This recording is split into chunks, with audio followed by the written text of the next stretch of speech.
നമുക്ക് 57-ാമത്തെ ശ്ലോകത്തിൽ നിന്ന് ആരംഭിക്കാം. തത്തത് സ്വരൂപമുത്സൃജ്യ ബുദ്ധ്വാ ചിന്മാത്രകം ജഗതേ അശ്മനാചേതനേനൈവ സ്ഥേയം നാസ്ഥേതരോത്തമാ. തത്തത് സ്വരൂപമുത്സൃജ്യ, ബോധമാണ് ഓരോരോ രൂപങ്ങളെ അംഗീകരിക്കുന്നത്. അതാത് രൂപങ്ങളെ സത്യമെന്ന പോലെ കണ്ട് ഭ്രമിക്കുന്നു. ആ ഭ്രമത്തെ ഉപേക്ഷിച്ചിട്ട് എല്ലാം ചിദാകാശമാണ് എന്ന് ചിന്തിച്ചറിഞ്ഞ് അശ്മനാചേതനേനൈവ, ഈ ചൈതന്യം പാറ പോലെയോ കരിങ്കല്ല് പോലെയോ കട്ടിപിടിച്ച ഒരു ജഡമല്ല. പക്ഷേ അതിൻ്റെ നിശ്ചലത കാരണമായി അതിനെ പാറയോടോ കരിങ്കല്ലിനോടോ നമുക്ക് ഉപമിക്കാം. അത്ര കണ്ട് നിശ്ചലമാണ് ഈ ബോധം. അങ്ങനെ കട്ടിപിടിച്ച ചേതന എന്ന പോലെ, അല്ലെങ്കിൽ ഉറച്ച പാറ പോലെ ഉറച്ച ചേതനനാണ് അല്ലെങ്കിൽ ചൈതന്യമാണ് ഞാനെന്ന് ഒരാൾ തീരുമാനിക്കണം. തീരുമാനിച്ചിട്ട് വേണം ഇവിടെ ജീവിക്കാൻ, അല്ലെങ്കിൽ മായ നിങ്ങളെ പിടികൂടും. അവിടെ അസുഖം, ഇവിടെ അസുഖം, ബ്രെയിനിൽ ട്യൂമർ, ബ്ലഡ് ക്യാൻസർ, ആൾക്കാർ മരിച്ചു പോകുന്നു. എൻ്റെ സ്വന്തക്കാരന് ആ അസുഖം, ഈ അസുഖം, മറ്റേ റിസർച്ച്, മണ്ണാങ്കട്ടി റിസർച്ച്, ഇതൊക്കെ ചിന്തിച്ച് ബേജാറാവാനേ നമുക്ക് സമയം ഉണ്ടാകത്തുള്ളൂ. ഇതില്ലെന്നങ്ങ് തീരുമാനിക്കുക. ഈ ശരീരമില്ല, അത് ചിന്തിച്ച് എടുക്കേണ്ട ഒരു തീരുമാനമാണ്. ഓരോ വ്യക്തിയും സ്വയം ഉറപ്പിക്കേണ്ട ഒരു കാര്യമാണ്. അങ്ങനെ ഞാൻ ബോധമാണ് അല്ലെങ്കിൽ ബ്രഹ്മമാണ് എന്ന ഉറച്ച തീരുമാനത്തിൽ നമ്മുടെ ബുദ്ധി നിശ്ചലമായി തീരണം. ഞാൻ ബോധമാണെന്നുള്ള ഉറപ്പ് നേടിയ ബുദ്ധിയുടെ സ്വഭാവം എന്താണെന്ന് ചോദിച്ചാൽ അത് ചലിക്കുകയില്ല. എന്തൊക്കെ ഈ പ്രപഞ്ചത്തിൽ സംഭവിച്ചാലും ആ ബുദ്ധി ഇളകുകയില്ല. അതിനെയാണ് കൃഷ്ണൻ വ്യവസായാത്മികാ ബുദ്ധി എന്ന് പറഞ്ഞത്. നിശ്ചയം വന്ന ബുദ്ധി. എന്ത് നിശ്ചയം വന്ന ബുദ്ധി? ആത്മാവല്ലാതെ മറ്റൊന്നും ഈ പ്രപഞ്ചത്തിൽ യഥാർത്ഥത്തിലില്ല. ആ ആത്മാവിനാകട്ടെ ഇന്നേ വരെ ഒരു പോറൽ പോലും ഏറ്റിട്ടില്ല. പിന്നെ നിങ്ങൾ എന്തിനെ ഓർത്താണ് ദുഃഖിക്കുന്നത്? ആരെ ഓർത്ത് നമുക്ക് ഇവിടെ ദുഃഖിക്കേണ്ടതായിട്ടുണ്ട്? അതുകൊണ്ട് ബുദ്ധിയുടെ നിശ്ചലത എന്ന് പറയുന്നത് തത്വജ്ഞാനം ഉറപ്പ് വരുന്നതിലൂടെയാണ്. അശ്മനാ ചേതനേനൈവ സ്ഥേയം നാസ്ഥേതരോത്തമ. ഈ ഒരു വീക്ഷണം അല്ലെങ്കിൽ കാഴ്ചപ്പാടിനെ അംഗീകരിക്കാതെ മറ്റൊരു വീക്ഷണത്തെയും അംഗീകരിച്ചതുകൊണ്ട് കാര്യമായ പ്രയോജനമില്ല. എന്തൊക്കെ സാധനകൾ വേണമെങ്കിലും നിങ്ങൾ ചെയ്തോളൂ, അല്ലെങ്കിൽ ചെയ്യാതിരുന്നോളൂ. ഈ തത്വബോധം ഉറപ്പിക്കുന്ന കാര്യം ഒരിക്കലും വിട്ടുപോകരുത്. ഈ ഒരു കാര്യത്തിൽ നമുക്ക് നല്ല നിഷ്കർഷയുണ്ടാവണം. ഇതിനെ വിട്ടു പോവില്ല ഞാൻ. എന്തൊക്കെ സംഭവിച്ചാലും ഞാൻ ആത്മാവാണെന്നുള്ള ഉറപ്പിൽ നിന്ന് ചലിക്കുകയില്ല. ഈ ഒരു കാഴ്ചപ്പാടാണ് ഏറ്റവും ശ്രേഷ്ഠമായത്. തന്നെ ആത്മാവാണ് എന്ന് കരുതുന്നതിൽ കവിഞ്ഞ ഒരു സാധന വേറെയില്ല. ദൈവത്തെ നമ്മൾ പൂജിക്കുന്നു, തീർത്ഥയാത്രയ്ക്ക് പോകുന്നു, വേറെ എന്തൊക്കെയോ ചെയ്യുന്നു സാധന എന്ന പേരിൽ. പക്ഷേ ഈ ദൈവം ആരാണ്? എന്താണ് പരമസത്യം ഈ പ്രപഞ്ചത്തിൻ്റെ? അതിനെ ആവർത്തിച്ച് ചിന്തിച്ച് ഉറപ്പിക്കാതെ തനിക്ക് അന്യമായ ഒരു ദൈവം ഉണ്ടെന്ന് കരുതുന്നത് അജ്ഞാനം തന്നെയാണ് കൂട്ടരെ, ഒരു സംശയമില്ല. താനല്ലാത്ത മറ്റൊന്നിനെ ദൈവമെന്ന് കരുതുന്നിടത്തോളം കാലം നിങ്ങളുടെ മനസ്സ് സ്വസ്ഥത അനുഭവിക്കാൻ പോകുന്നില്ല. ആത്മാവ് തന്നെയാണ് ഞാനെന്ന ജീവഭാവമായി പ്രകടമായിരിക്കുന്നത് എന്ന സത്യത്തെ ഉൾക്കൊള്ളാൻ നമുക്ക് എന്താണ് ഇത്ര ബുദ്ധിമുട്ട്? എനിക്ക് അതാണ് മനസ്സിലാവാത്തത്. ആ ഒരു കാര്യത്തിൽ നമുക്കെന്തുകൊണ്ട് ഒരു നിശ്ചയം ഉണ്ടാകുന്നില്ല? ഇതെന്തുകൊണ്ട് നമുക്ക് ചിന്തിച്ച് തീരുമാനിക്കാൻ പറ്റുന്നില്ല? പറ്റാത്തതിന് കാരണം നമ്മുടെ ഉള്ളിലുള്ള കർമ്മവാസനകളാണ്. ഞാനൊരു വ്യക്തിയാണ്, എനിക്ക് പലതും ചെയ്തു തീർക്കാനുണ്ട്, അത് വേണം, ഇത് വേണം, പലതും അനുഭവിക്കണം. ഇങ്ങനെ കർമ്മവാസനകളാണ് തത്വബോധത്തിന് ജീവന് ഏറ്റവും വലിയ തടസ്സമായി നിൽക്കുന്നത്. ആ കർമ്മവാസനകളെ ക്ഷയിപ്പിച്ചേ പറ്റൂ. കർമ്മവാസനകളെ ക്ഷയിപ്പിച്ചിട്ട് തത്വബോധം ഉറപ്പിക്കാം എന്ന് വിചാരിച്ചാൽ അതൊരുപക്ഷെ നടന്നു എന്ന് വരില്ല. ഇപ്പം നമുക്ക് ചെയ്യാൻ പറ്റുന്നത് കർമ്മങ്ങൾ ചെയ്തുകൊണ്ടിരിക്കവേ തന്നെ തത്വബോധവും ഉണ്ടാക്കി തീർക്കുക. ആത്മാവിനെ സ്മരിച്ചുകൊണ്ട് നമ്മുടെ നിത്യജീവിതത്തിലെ കർമ്മങ്ങൾ അനുഷ്ഠിക്കുക. കാലക്രമത്തിൽ കർമ്മവാസനകൾ കൊഴിഞ്ഞു പോകും, ഈ തത്വം ഉറപ്പ് വരികയും ചെയ്യും. അതുകൊണ്ട് ഈ വീക്ഷണത്തെ തന്നെയാണ് ഏതൊരു വ്യക്തിയും അംഗീകരിക്കേണ്ടത്. വിചാരേണ സ്വരൂപം ബുദ്ധ്വാ കഥം സ്ഥേയം തത്രാഹ. തത്വവിചാരത്തിലൂടെ തൻ്റെ സ്വരൂപത്തെ വ്യക്തമായി മനസ്സിലാക്കിയിട്ട് ഒരു വ്യക്തി ഇവിടെ ഇനി എങ്ങനെയാണ് ജീവിക്കേണ്ടത്, അയാൾക്കിനി എന്താണ് ചെയ്തു തീർക്കാനുള്ളത്? ഒന്നുമില്ല. തത്തൻ നാമരൂപ സ്വരൂപമുത്സൃജ്യ. താൻ ഒരു നാമരൂപധാരിയാണ്. ഈ പ്രയോഗം ദുർഗാനന്ദ സ്വാമിയുടെ. ഞാനിങ്ങനെ പല ആൾക്കാരുടെയും വാക്കുകൾ കടമെടുക്കാറുണ്ട്. എനിക്ക് കടം വാങ്ങിക്കുന്നത് ഇഷ്ടമല്ലെങ്കിലും വാക്കുകളെ, ആശയങ്ങളെ കടമെടുക്കുന്നതിൽ എനിക്ക് ഒരു ലോഭവും ഞാൻ കാണിക്കാറില്ല. നിർലോഭമായിട്ട് ഞാൻ കടം വാങ്ങിക്കും. നല്ലത്, ശ്രേഷ്ഠമായത്, മെച്ചപ്പെട്ടത്, തരമുള്ളത് എവിടെ കണ്ടാലും അതിൻ്റെ ഉടമസ്ഥനോട് ചോദിക്കാതെ തന്നെ ഞാനതങ്ങ് അപഹരിക്കും. ഇതാണ് എൻ്റെ ഒരു സ്വഭാവം. അല്ല, ഒരാളോട് ചോദിക്കാതെ അദ്ദേഹത്തിൻ്റെ വാക്കുകൾ കടമെടുക്കാമോ? അല്ല, അത് നല്ലതാണെങ്കിൽ, 4 പേർക്ക് പ്രയോജനപ്പെടുന്ന ഒന്നാണെങ്കിൽ ആരുടെ വാക്കും കടമെടുക്കാം. പിന്നെ ഞാൻ കടമെടുക്കുന്ന ഈ വാക്കുകളുടെ ഉടമസ്ഥന്മാരുണ്ടല്ലോ, അവരാരും കോപ്പി റൈറ്റോ റോയൽറ്റിയോ അവകാശപ്പെടുന്ന വ്യക്തികളല്ല. അതിന് അവർ നഷ്ടപരിഹാരം ചോദിക്കാറുമില്ല. ആ ഒരു ഉറപ്പുള്ളത് കൊണ്ടാണ് ഞാനിങ്ങനെ പല ആശയങ്ങളും പലരിൽ നിന്നും കടമെടുക്കുന്നത്. ഞാൻ നാമരൂപധാരിയല്ല എന്ന് ദുർഗാനന്ദ സ്വാമി പറയുമ്പോൾ, നാമം പേര്, അത് ഒരു രൂപത്തിന് നൽകപ്പെട്ട പേരാണ്. രൂപം ശരീരം. ശരീരത്തെ മാത്രമല്ലേ നമ്മൾ കാണുന്നുള്ളൂ. ഒരാളുടെ മനസ്സിനെയോ ജീവനെയോ അയാളുടെ വ്യക്തിത്വത്തിനും അധിഷ്ഠാനമായിട്ടുള്ള ആത്മതത്വത്തെയോ നമ്മൾ കാണുന്നില്ല. നമ്മൾ വളരെ സ്ഥൂലമായ ഈ ശരീരത്തെ മാത്രമേ കാണുന്നുള്ളൂ. ആ സ്ഥൂല രൂപത്തിലാണ് നാം ഭ്രമിച്ചു പോകുന്നത്. ഒരു ശരീരത്തെ അച്ഛനെന്നും മറ്റൊരു ശരീരത്തെ അമ്മ എന്നും കരുതി കുഞ്ഞുങ്ങൾ ജീവിക്കുന്നു. കുഞ്ഞുങ്ങളെ ശരീരമെന്ന് കരുതി മാതാപിതാക്കളും ജീവിക്കുന്നു. കുഞ്ഞുങ്ങൾ അവരുടെ ഇടയിൽ സഹോദരൻ സഹോദരി എന്നീ ബന്ധങ്ങൾ പുലർത്തുന്നു. ഇതിലെന്തെങ്കിലും അർത്ഥമുണ്ടോ എന്ന് ചോദിച്ചാൽ, ഈ ശരീരം കള്ളമാണെന്ന് മനസ്സിലാകുന്നതോടുകൂടി നാം സകല ബന്ധങ്ങളിൽ നിന്നും മുക്തരാകും. ഈ ദേഹബോധം, തന്നെ ദേഹമെന്ന് കരുതുന്നത് കൊണ്ടാണ് മറ്റൊരു വ്യക്തിയെ ദേഹമെന്ന് കരുതാൻ നാം നിർബന്ധിതരാകുന്നത്. താൻ ദേഹമല്ലെങ്കിൽ മറ്റുള്ളവരും ദേഹമല്ല. ദേഹങ്ങൾക്ക് തമ്മിലാണ് ബന്ധങ്ങൾ. സ്വന്തം ബന്ധം, ഇതൊക്കെ ദേഹാധിഷ്ഠിതമായ ഭാവനകളാണ്. ദേഹം സത്യമല്ലെന്ന് ചിന്തിച്ച് ഉറച്ചാൽ പിന്നെ ബന്ധങ്ങളില്ല. ഇവിടെ ബന്ധങ്ങൾ ഉള്ളതുപോലെയൊക്കെ വിചാരിച്ച് വ്യവഹരിച്ചോളൂ, കുഴപ്പമൊന്നുമില്ല. പക്ഷെ ഉള്ളിൽ ഈ സാധനം ഉണ്ടാവരുത്. ഞാൻ ഏകനാണ്, ഞാൻ ഒറ്റയ്ക്കേ ഉള്ളൂ. കാരണം ആത്മാവ് എപ്പോഴും ഒന്നാണ്.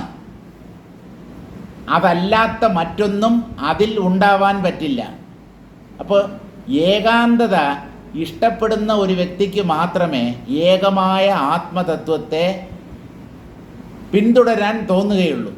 നമ്മൾ ഏകാന്തതയെ വെറുക്കുന്നവരാണ്. ആരെങ്കിലുമൊക്കെ സമീപത്ത് വേണം. ആരെങ്കിലുമൊക്കെ, നമ്മുടെ സ്വന്തക്കാരും ബന്ധുക്കളും സുഹൃത്തുക്കളും ഒക്കെ എൻ്റെ ചുറ്റും ഉണ്ടാവണം.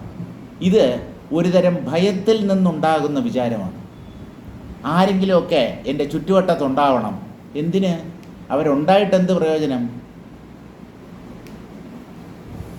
10 ഡോക്ടർമാർ, 10 സ്പെഷ്യലിസ്റ്റുകൾ നമുക്ക് ചുറ്റും ഉള്ളപ്പോൾ പോകേണ്ട സമയമായാൽ ജീവൻ ശരീരത്തെ വിട്ടുപോകും. അതിൽ ഒരു സംശയമില്ല. ഡോക്ടർമാർ നോക്കിക്കൊണ്ടിരിക്കും. അവൻ രക്ഷിക്കും, ഇവൻ രക്ഷിക്കും, ആശുപത്രി രക്ഷിക്കും, മരുന്ന് രക്ഷിക്കും, ഒന്നും രക്ഷിക്കില്ല. നിങ്ങളെ രക്ഷിക്കുന്ന ഒന്നേ ഉള്ളൂ, പക്ഷേ നമുക്കതിൽ ശ്രദ്ധയുണ്ടാവുന്നില്ല. അതാണ് ആത്മാവ്. അതിനെ ഉള്ളുകൊണ്ട് സദാ പിന്തുടരുക, അതിനെ മറക്കാതിരിക്കുക. ഞാൻ ആത്മാവാണെന്ന ഭാവത്തെ വീണ്ടും വീണ്ടും ദൃഢപ്പെടുത്തുക. ഇതല്ലാതെ വേറെ മാർഗമില്ല. മറ്റൊന്നും നമ്മുടെ സഹായത്തിനെത്തില്ല. ഇത് നല്ലതുപോലെ ചിന്തിച്ച് മനസ്സിലാക്കുക. തത്തൻ നാമരൂപ സ്വരൂപമുത്സൃജ്യ, നാമരൂപങ്ങൾ എന്നുള്ള വിചാരത്തെ വിട്ടിട്ട് എന്ന് പറഞ്ഞാൽ നാമരൂപങ്ങൾ സത്യമാണെന്ന വിചാരത്തെ വിട്ടിട്ട് പരിശിഷ്ടം ചിന്മാത്രം ഖമേവേദി ജഗത് ബുദ്ധ്വ, നാമരൂപങ്ങളെ ഉപേക്ഷിച്ച് കഴിഞ്ഞാൽ ബാക്കി എന്തെങ്കിലും ഉണ്ടാവുമോ എന്നുള്ളതാണ് പലരുടെയും സംശയം. നാമരൂപങ്ങളെ ഉപേക്ഷിച്ച് കഴിഞ്ഞാൽ ബാക്കിയുള്ളതാണ് യഥാർത്ഥത്തിലുള്ളത്. അത് നാമരൂപം ഇല്ലാത്തതാണ്. അതിനെയാണ് ബ്രഹ്മം, ഉണ്മ, ആത്മാവ്, സത്ത്, അസ്തിത്വം എന്നൊക്കെ പറയുന്നത്. ഉണ്മയുണ്ടോ എന്ന് ആരെങ്കിലും സംശയിക്കും? അല്പമെങ്കിലും തലയ്ക്ക് വെളിവുള്ള ആരെങ്കിലും ഉണ്മയുണ്ടോ എന്നെങ്ങനെ സംശയിക്കും? ഉണ്മ എന്ന് പറഞ്ഞത് ഉള്ളതിൻ്റെ സ്വരൂപമാണ്. ഉണ്മയാണ് ബ്രഹ്മം. അങ്ങനെ നാമരൂപങ്ങളെ തള്ളിക്കളഞ്ഞാൽ അവശേഷിക്കുന്ന ചൈതന്യം അത് ആകാശം പോലെ വ്യാപകമായ ഒന്നാണ്. ആ ചൈതന്യം തന്നെയാണ് ജഗത്തെന്ന പോലെ അറിയപ്പെട്ടത് എന്ന കാര്യം മനസ്സിലാക്കി ചേതനേന ചിദേകഘനേന അശ്മനേവ, ആ ചൈതന്യം ഘനീഭവിച്ച ഒന്നാണ്. ആ ചൈതന്യത്തിൻ്റെ ഇടയ്ക്ക് ഇടവെളിയില്ല, സാന്ദ്രമാണത്, ഇടതൂർന്നതാണ്. ആ ഇടതൂർന്ന സത്യം അതാണ് പ്രപഞ്ചരൂപത്തിൽ കാണപ്പെടുന്നത് എന്ന ഉറപ്പിൽ മല പോലെ ഇളകാതിരിക്കണം. അചലേന സ്ഥേയം, അചലം പർവ്വതം, ചലിക്കാത്തത് എന്നാണ് ആ വാക്കിൻ്റെ അർത്ഥം. ചലിക്കാത്തത്, നിശ്ചലമായത്, മല പോലെ. പർവ്വതങ്ങൾ ഒരുപക്ഷെ ചലിച്ചു എന്ന് വരാം, പക്ഷേ തത്വദർശിയുടെ മനസ്സിന് ചലനം സംഭവിക്കുകയില്ല. അത് അയാൾ സ്വയം നേടിയെടുത്ത ഉറപ്പാണ്, ചിന്തിച്ച് തീരുമാനിച്ചതാണ്. യുക്തിയെ അടിസ്ഥാനമാക്കി ചിന്തിച്ച് തീരുമാനിക്കേണ്ട ഒന്നാണ് സകലതും ആത്മമയം എന്നുള്ള കാര്യം. അങ്ങനെ ആ ആത്മതത്വത്തിൽ തന്നെ നിശ്ചലനായി ഒരാൾ സ്ഥിതി ചെയ്യണം. ഇതരാ മായികീ ദേഹാദ്യാസ്ഥാന ഉത്തമ, മായ കൊണ്ടുണ്ടെന്ന് തോന്നുന്ന ശരീരത്തെ ഞാനാണെന്ന് കരുതി ജീവിക്കുന്നത് ഒരിക്കലും അഭികാമ്യമല്ല. ആ ചിന്തയെ ഉപേക്ഷിക്കുക തന്നെ വേണം. തന്നെ ശരീരമെന്ന് കരുതുന്നതാണ് ഏറ്റവും വലിയ മായ. അങ്ങനെയാണ് എല്ലാവരും ഈ മായയിൽ കുടുങ്ങുന്നത്. പുറമേയുള്ള വസ്തുക്കളിൽ മമതയെ ഉപേക്ഷിക്കുന്നത് കൊണ്ട് കാര്യമില്ല. ഞാൻ ഈ ശരീരമാണ് എന്നുള്ള തെറ്റിദ്ധാരണ ഉള്ളിടത്തോളം കാലം മായ നമ്മിൽ പ്രവർത്തിച്ചുകൊണ്ട് ഇരിക്കുന്നു എന്ന് മനസ്സിലാക്കേണ്ടതാണ്. അതുകൊണ്ട് ഈ വീക്ഷണകോണിനെ തന്നെ സകലരും അംഗീകരിക്കണം. അതാണ് ശാന്തിക്കുള്ള മാർഗം. യഥാസ്തേ ചലയദ്ദേഹം ഭാര്യാവർത്ത ജഗദ്രവഃ ചേതതീതി തഥാ ചിത്വം സ്ഥിതാ ചിത്തജഗദ്ദൃശ. ചലയദ്ദേഹം, ശരീരത്തെ ചലിപ്പിച്ചുകൊണ്ട് നിങ്ങൾ കഴിഞ്ഞോളൂ. ഈ ആത്മാവ് മാത്രമേ ഉള്ളൂ എന്നുള്ള ഉറപ്പ് നേടുന്നത് എന്തിനാന്ന് ചോദിച്ചാൽ മനസ്സ് ചലിക്കാതിരിക്കാനാണ്. ശരീരം ചലിച്ചുകൊണ്ടിരിക്കട്ടെ. ശരീരത്തിൻ്റെ ചലനത്തിന് കാരണം മനസ്സിൻ്റെ ചലനം അഥവാ സങ്കല്പമാണ് എന്നുള്ളത് സത്യമാണെങ്കിലും ഒരു തത്വദർശി തൻ്റെ മനസ്സിനെ ചലിപ്പിക്കാതെയാണ് ശരീരത്തെ പ്രാരബ്ധത്തിന് വിട്ടുകൊടുത്തിരിക്കുന്നത്. അപ്പോൾ സാധാരണക്കാരുടെ, ലൗകികന്മാരുടെ കാര്യത്തിൽ മനസ്സ് സങ്കല്പത്തെ തുടർന്നാണ് ശരീരചലനം. എന്നാൽ ജ്ഞാനിയുടെ മനസ്സ് അല്പം പോലും ചലിക്കുന്നില്ല. അദ്ദേഹത്തിൻ്റെ ശരീരം പ്രാരബ്ധത്തിനനുസരിച്ച് ഇളകുന്നു. ഇങ്ങനെയാണ് ജീവൻ മുക്തന്മാരുടെ കർമ്മങ്ങൾ നടക്കുന്നത്. നമ്മുടെ ശരീരവും വാസ്തവത്തിൽ പ്രാരബ്ധത്തിന് അധീനമാണ്. പക്ഷേ ശരീരം ചലിക്കുന്നതിന് മുമ്പ് മനസ്സും ചലിക്കുന്നു. മനസ്സ് ചലിച്ചിട്ടാണ് പിന്നെ ശരീരം ചലിക്കുന്നത്. ജ്ഞാനിയുടെ മനസ്സ് ചലിക്കാതെ കർമ്മവാസനകൾ അല്ലെങ്കിൽ അദ്ദേഹത്തിൻ്റെ പ്രാരബ്ധം ആ ശരീരത്തെ ചലിപ്പിക്കുന്നു. ഞാൻ ശരീരമല്ല എന്ന് തീരുമാനിച്ച് സാക്ഷിഭാവത്തിൽ ഒരാൾക്ക് നിൽക്കാൻ കഴിഞ്ഞാൽ ശരീരചലനങ്ങളെപ്പോലും അദ്ദേഹത്തിന് മാറി നിന്ന് കാണാൻ പറ്റും. മറ്റൊരാളുടെ ശരീരം എങ്ങനെയാണോ ചലിക്കുന്നത് അതുപോലെ എൻ്റെ സ്വന്തം ശരീരം ചലിക്കുന്നതിനെ എനിക്ക് സാക്ഷിഭാവത്തിൽ നിന്ന് കാണാൻ പറ്റും. അങ്ങനെയുള്ളവനാണ് ഭ്രമമൊഴിഞ്ഞവൻ, അവനാണ് മായയെ തരണം ചെയ്തവൻ. മറ്റുള്ളവരൊക്കെ ഞാൻ ശരീരമാണ്, ഞാൻ പല കർമ്മങ്ങളും ചെയ്യുന്നു എന്ന് വിചാരിച്ച് കഴിയും. യഥാസ്ഥേ ചലയദ്ദേഹം, ശരീരത്തിനെ ചലിപ്പിച്ചുകൊണ്ട് ഒരു ജ്ഞാനി ഈ ലോകത്ത് വർത്തിക്കുന്നു. അദ്ദേഹം ചലിപ്പിക്കുന്നില്ല. അദ്ദേഹത്തിൻ്റെ ഉള്ളിലുള്ള ആ പ്രാരബ്ധം അല്ലെങ്കിൽ അദ്ദേഹത്തിൻ്റെ പൂർവജന്മ ആർജിതങ്ങളായ വാസനകൾ ആ ശരീരത്തെ ചലിപ്പിച്ചുകൊണ്ടിരിക്കും. വാര്യാവർത്ത ജഗദ്രവ, ആവർത്തം എന്നുള്ള വാക്കിന് ചുഴി എന്നാണ് അർത്ഥം. വെള്ളത്തിൽ ഉണ്ടാവുന്ന ചുഴി, ജഗത്താകുന്ന ദ്രവപദാർത്ഥത്തിൽ അല്ലെങ്കിൽ ദ്രാവകത്തിൽ അല്ലെങ്കിൽ ജഗത്താകുന്ന സമുദ്രത്തിൽ ഉണ്ടാകുന്ന ചുഴികളാണ് കർമ്മങ്ങൾ. വെള്ളം അതിവേഗത്തിൽ ചുഴലുന്നതിനെയാണ് നമ്മൾ ചുഴി എന്ന് പറയുന്നത്. അപ്പോൾ പ്രപഞ്ചം ഇല്ലാത്ത ഒന്നാണെങ്കിൽ അതിൽ ഉണ്ടെന്ന് തോന്നുന്ന കർമ്മങ്ങളാകുന്ന ചുഴികൾ എങ്ങനെ വാസ്തവമാകും? അങ്ങനെയുള്ള ഒരു ജീവൻ മുക്തൻ തൻ്റെ ശരീരം ചലിച്ചാലും ഞാൻ ചലിക്കുന്നില്ല എന്ന ദൃഢബോധത്തിലായിരിക്കും സ്ഥിതി ചെയ്യുക.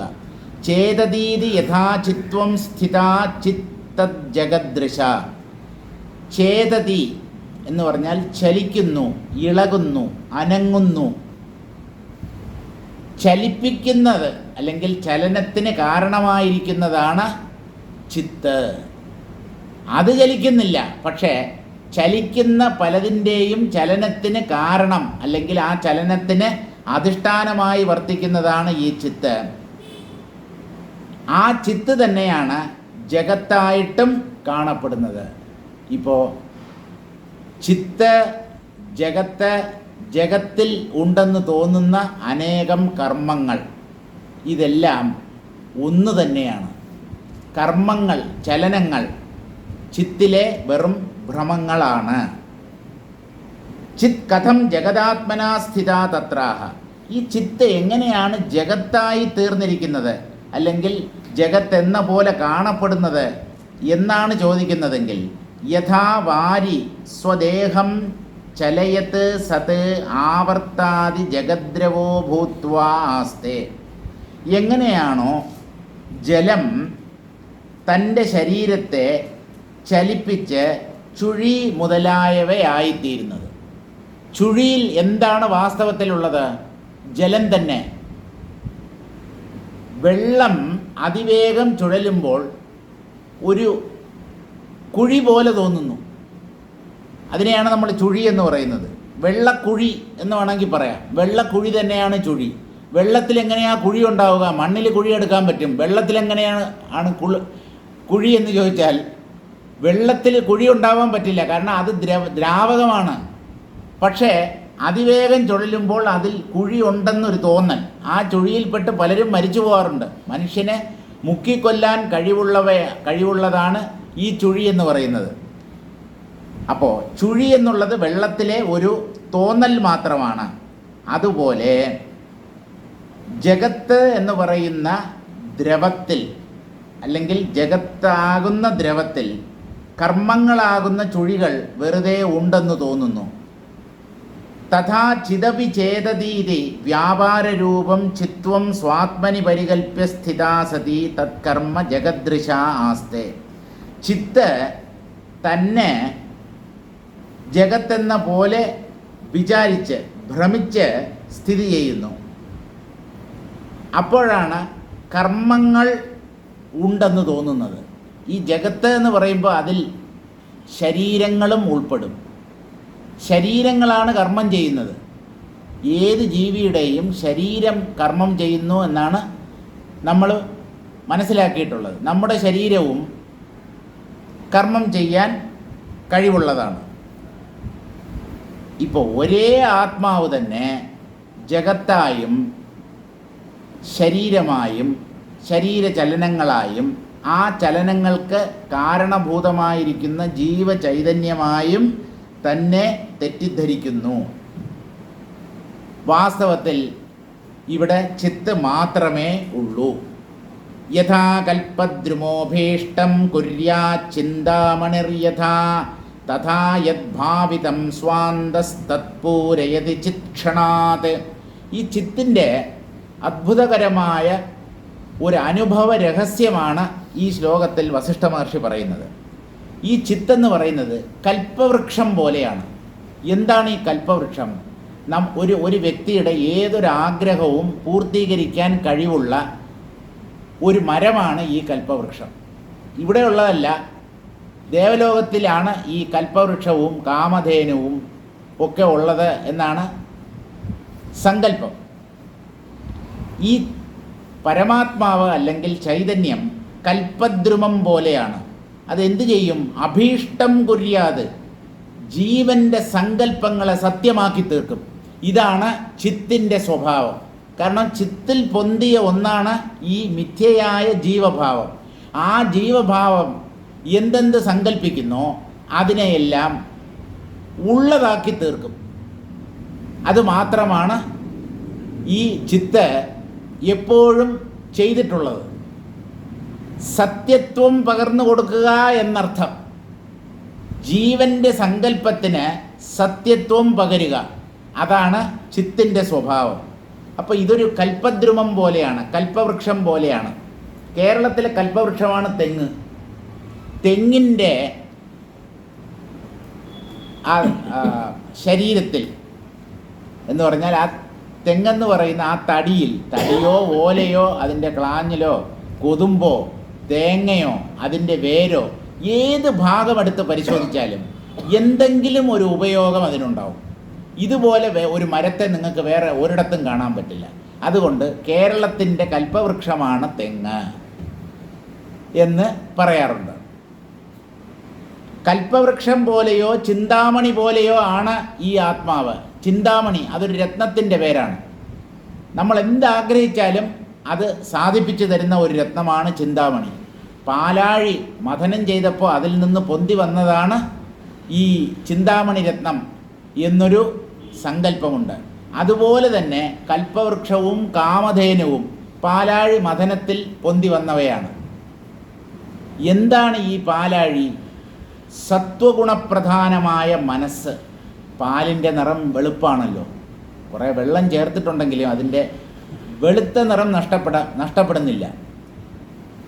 അതുപോലെ സത്വഗുണം വർദ്ധിച്ച മനസ്സിനെയാണ് പാലാഴി എന്ന് പറയുന്നത്.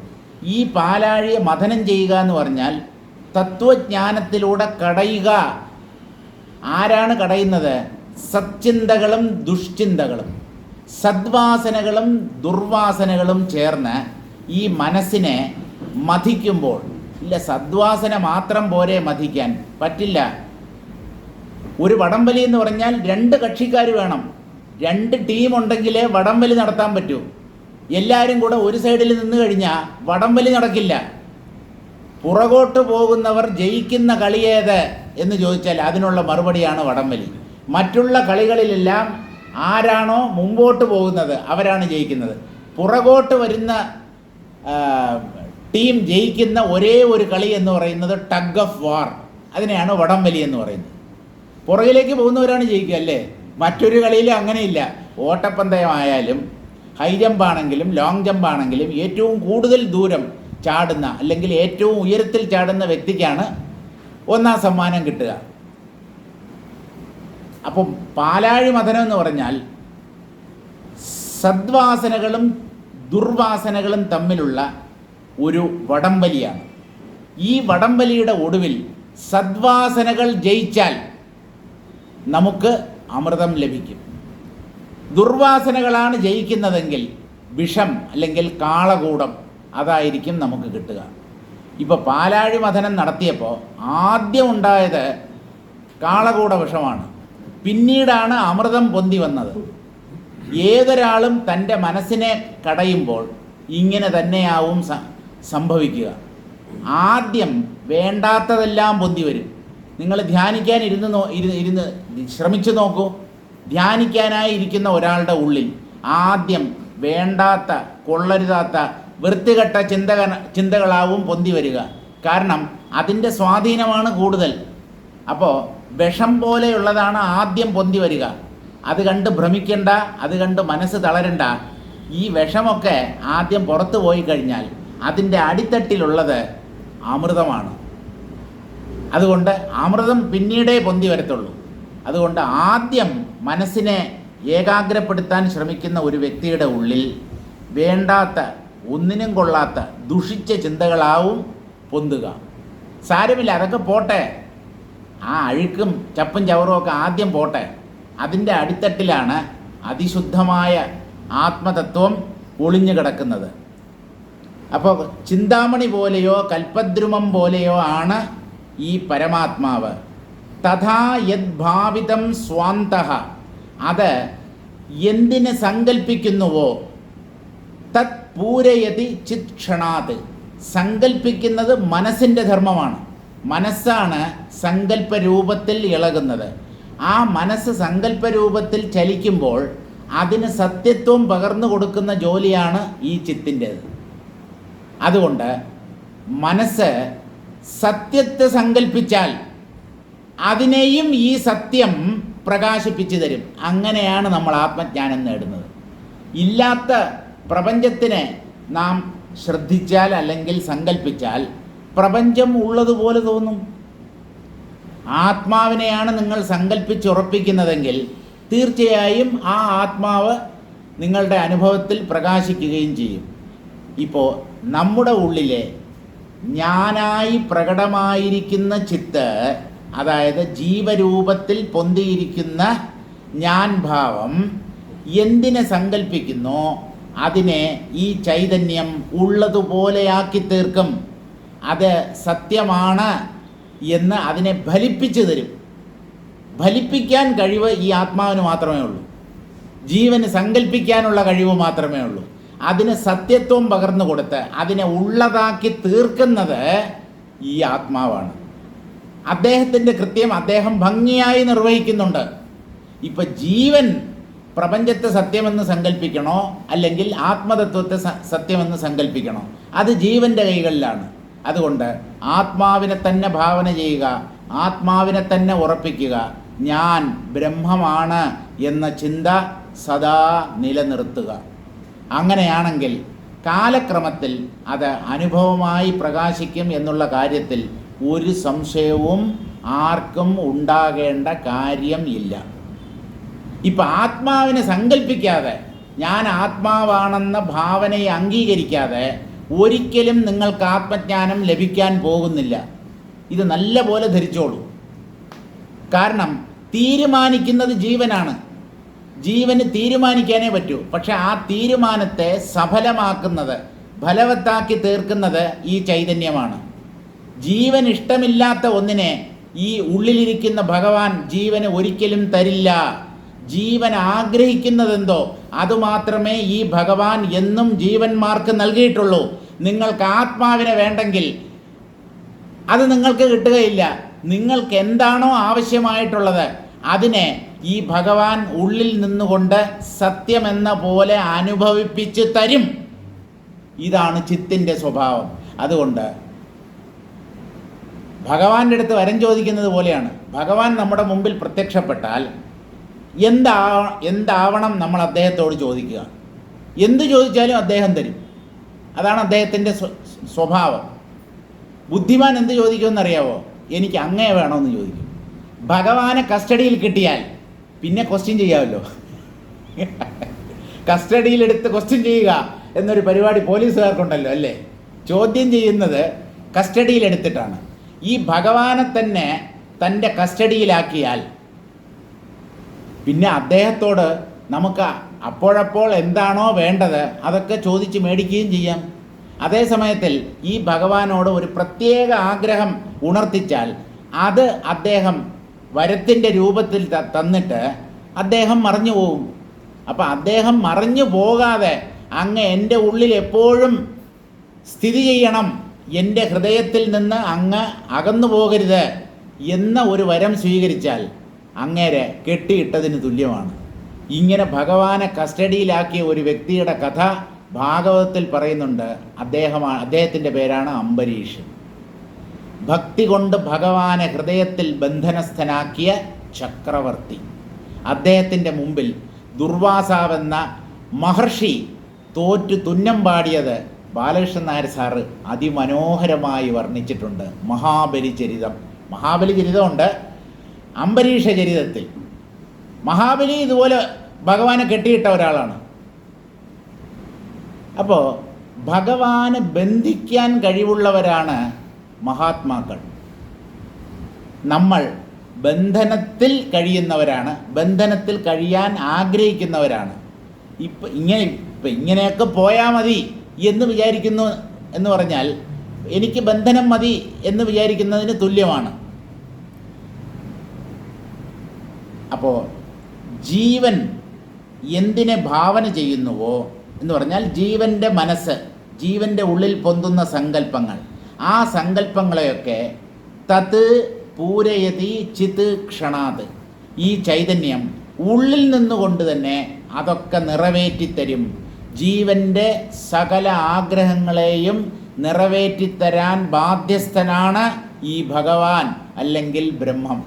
എന്തുകൊണ്ടെന്ന് ചോദിച്ചാൽ തൻ്റെ തന്നെ നിഴലാണ് ഈ ജീവൻ.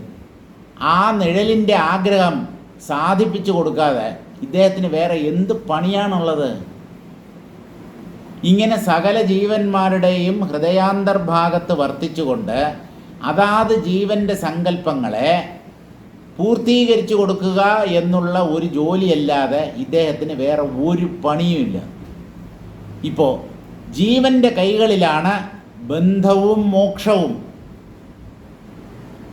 ഞാൻ ഇപ്പോൾ ജീവിക്കുന്നത് പോലെയൊക്കെ ജീവിച്ചാൽ മതി എന്ന് ജീവൻ തീരുമാനിച്ചാൽ ഭഗവാൻ ഉള്ളിൽ നിന്ന് തഥാസ്തു എന്ന് പറയും. അങ്ങനെ തന്നെ സംഭവിക്കട്ടെ. ഈ തഥാസ്തു എന്ന് നമ്മൾ സംസ്കൃതത്തിൽ പറയുന്നതിനെയാണ് ബൈബിളിൽ ആമേൻ എന്ന് പറയുന്നത്. ബൈബിളിലെ അവസാനത്തെ വാക്ക് ആമേൻ എന്നതാണ്.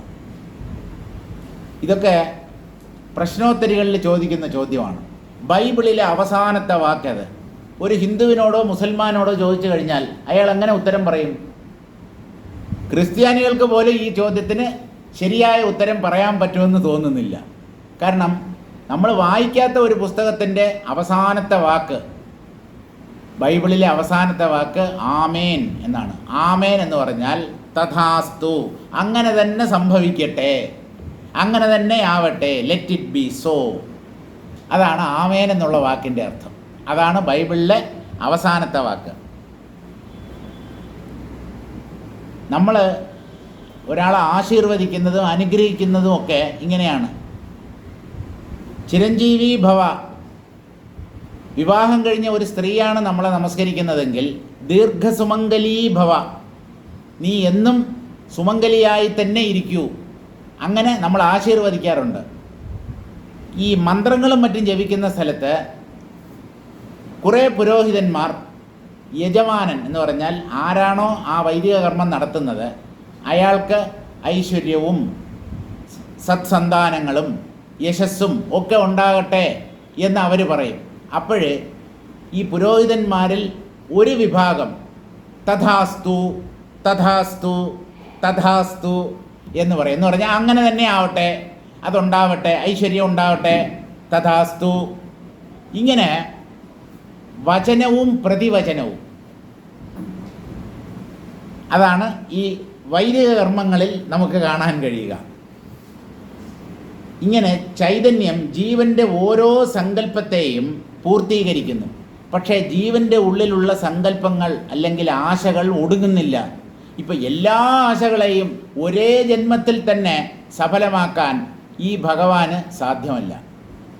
ഒരാളുടെ സകല ആശകളെയും ഒരൊറ്റ ജന്മത്തിൽ തന്നെ പൂർത്തീകരിക്കുക എന്നുള്ളത് സാധ്യമല്ലാത്തത് കൊണ്ട് ജീവന് പല ജന്മങ്ങൾ ഉണ്ടാവുന്നു.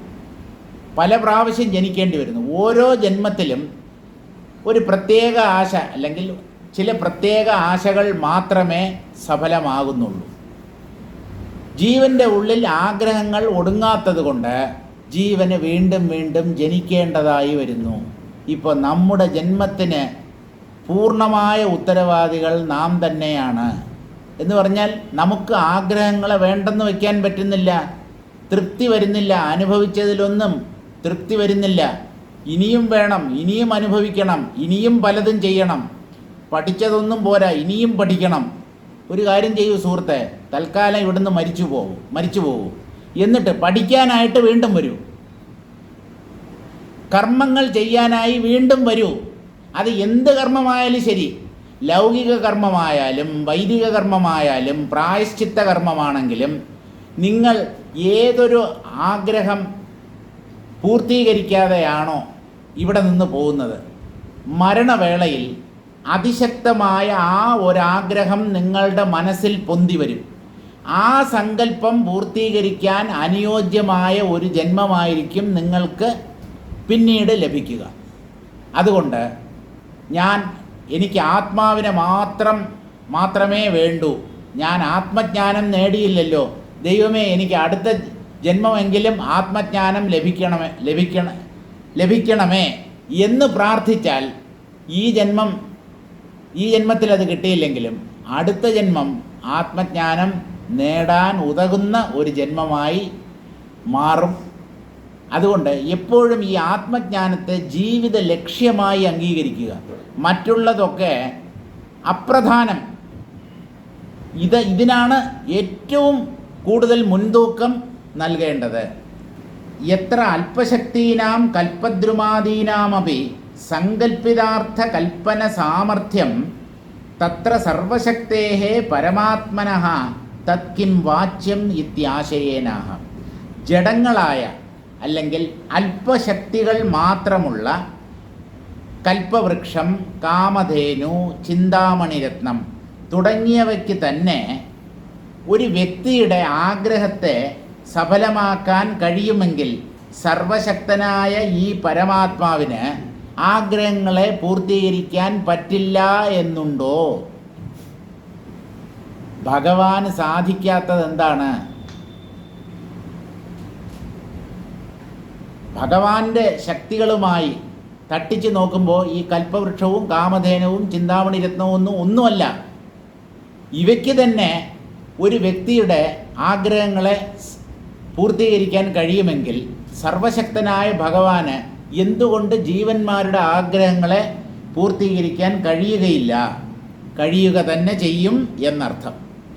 ചിതിശ്ചിന്താമണിരിവ കൽപ്പദ്രുമ ഇവേപ്സിതം ആശു സമ്പാദയത്യന്തരാത്മനാത്മനി ഘാത്മിക. ഈ ചിത്ത് ജീവന്മാരുടെ ഉള്ളിൽ തന്നെയുണ്ട്. ചിത്തിൽ പൊന്തിയതാണ് ജീവഭാവം. അതുകൊണ്ട് അത് അകലെയെങ്ങോ ഉള്ളതാണ്, ഏതോ ഊർധ്വലോകത്തിലുള്ളതാണ് ഈ ചൈതന്യം എന്ന് വിചാരിക്കേണ്ട. ഒരു ചിന്താമണിയെപ്പോലെയോ കൽപ്പദ്രുമത്തെപ്പോലെയോ ആഗ്രഹിക്കുന്നതെന്തും സഫലമാക്കാൻ കഴിവുള്ള ഈ ചൈതന്യം ജീവൻ്റെ ഹൃദയാന്തർഭാഗത്ത് തന്നെ ഉണ്ട്. അത് അവിടെ ഇരുന്നു കൊണ്ട് ആശു സമ്പാദയത്യന്തഃ, ഉള്ളിലിരുന്നു കൊണ്ട് ഈ ജീവൻ്റെ ഉത്കടമായ ആഗ്രഹത്തെ അത് സാധിപ്പിച്ചു കൊടുക്കും.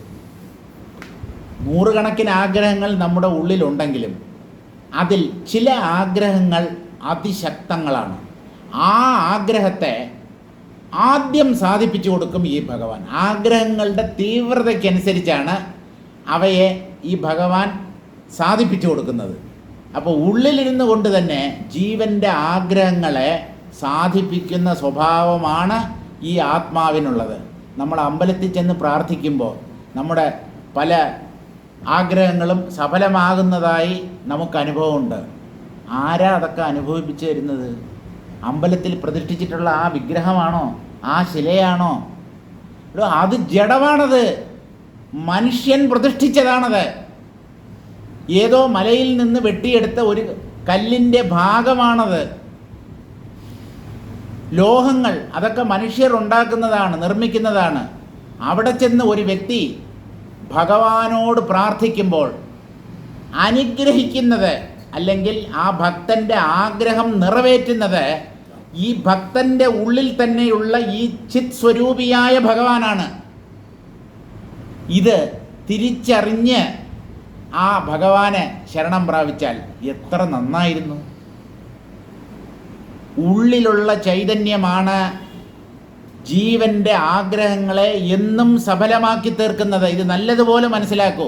പുറമേ ഉള്ള ഒരു ഈശ്വരൻ നിങ്ങളെ സഹായിക്കില്ല. കാരണം പുറമേ എന്നുള്ളത് ഈശ്വരൻ്റെ സങ്കല്പമാണ്. ജീവരൂപത്തിൽ ജീവൻ്റെ ഉള്ളിൽ ആണ് ഈ ആത്മാവ് എപ്പോഴും വർത്തിക്കുന്നത്. പുറമേ എന്നുള്ളത് ഈ ജീവൻ്റെ ഒരു തെറ്റിദ്ധാരണയാണ്. വാസ്തവത്തിൽ ഈശ്വരൻ അനുഭവരൂപത്തിൽ പ്രകടമാകുന്നത് ഉള്ളിലാണ്. ഞാനുണ്ട് എന്ന അനുഭവമാണ് ആദ്യം ഉദിക്കുന്നത്, പിന്നീടാണ് ജഗത്തുണ്ട് എന്നുള്ള അനുഭവം. ഇപ്പം ഞാനുണ്ട് എന്ന് അനുഭവിച്ചതിന് ശേഷം മാത്രമേ മറ്റൊന്നിനെ ഉണ്ട് എന്ന് അനുഭവിക്കാൻ പറ്റൂ. ഈ ഞാൻ എന്ന ആദ്യ ചിന്തയായി ഉദിക്കുന്നത് ഈ ആത്മാവാണ്. ആ ആത്മാവ് ജീവൻ്റെ ആഗ്രഹങ്ങളെ സഫലമാക്കുന്നു.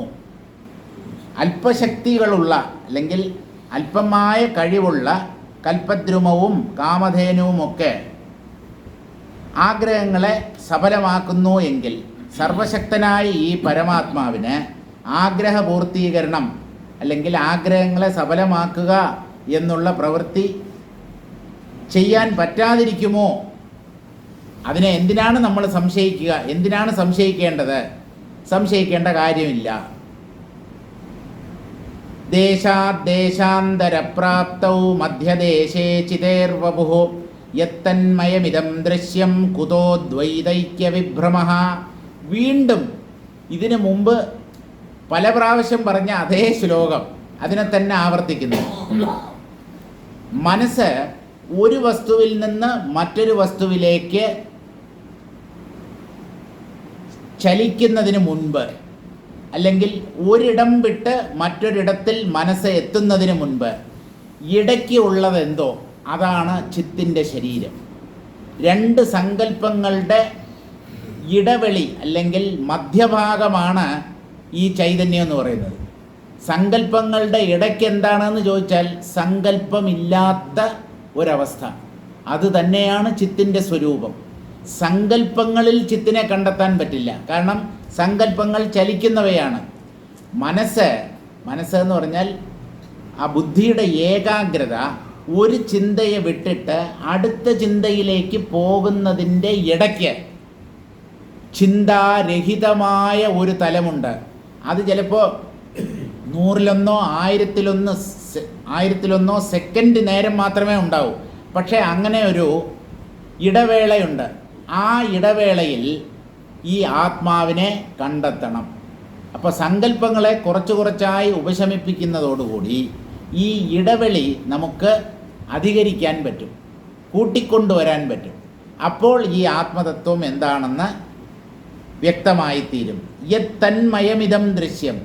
ഈ സങ്കല്പങ്ങളിലൂടെ ഉണ്ടെന്ന് തോന്നുന്നതാണ് പ്രപഞ്ചം. ഈ സങ്കല്പങ്ങളുടെ ഇടയ്ക്കാണ് ആത്മാവ്. ആത്മാവിൽ നിന്ന് പൊന്തുന്നവയാണ് സങ്കല്പങ്ങൾ. അതുകൊണ്ട് സങ്കല്പം കൊണ്ട് ഉണ്ടെന്ന് തോന്നുന്ന ജഗത്തും യഥാർത്ഥത്തിൽ ആത്മാവാകാനേ തരമുള്ളൂ.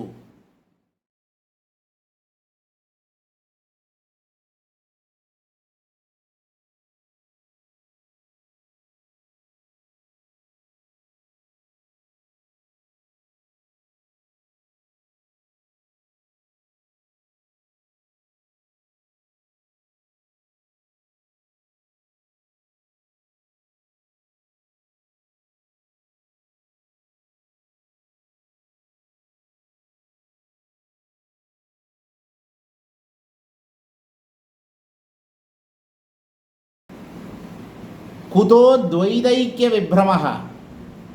ദ്വൈതം, ഏകത്വം. ഈ വിഭ്രമം എന്തിന് എന്നാണ് വസിഷ്ഠ മഹർഷി ചോദിക്കുന്നത്. 1, 2. 2 എന്ന് പറഞ്ഞാൽ പലത് എന്നാണ് അർത്ഥം. ഒന്നല്ലാത്തതെല്ലാം രണ്ടാണ്. ആ 2 എന്നുള്ളതിൽ 3ഉം 4ഉം 10ഉം 100ഉം ലക്ഷവും കോടിയും എല്ലാം അടങ്ങും. ദ്വൈതമാണോ സത്യം, അദ്വൈതമാണോ സത്യം? എന്തിന് നിങ്ങളിങ്ങനെ ചിന്തിച്ച് ബേജാറാവുന്നു? ദ്വൈത പ്രപഞ്ചമായി കാണപ്പെടുന്നത് അദ്വൈത സത്യം തന്നെയാണ്.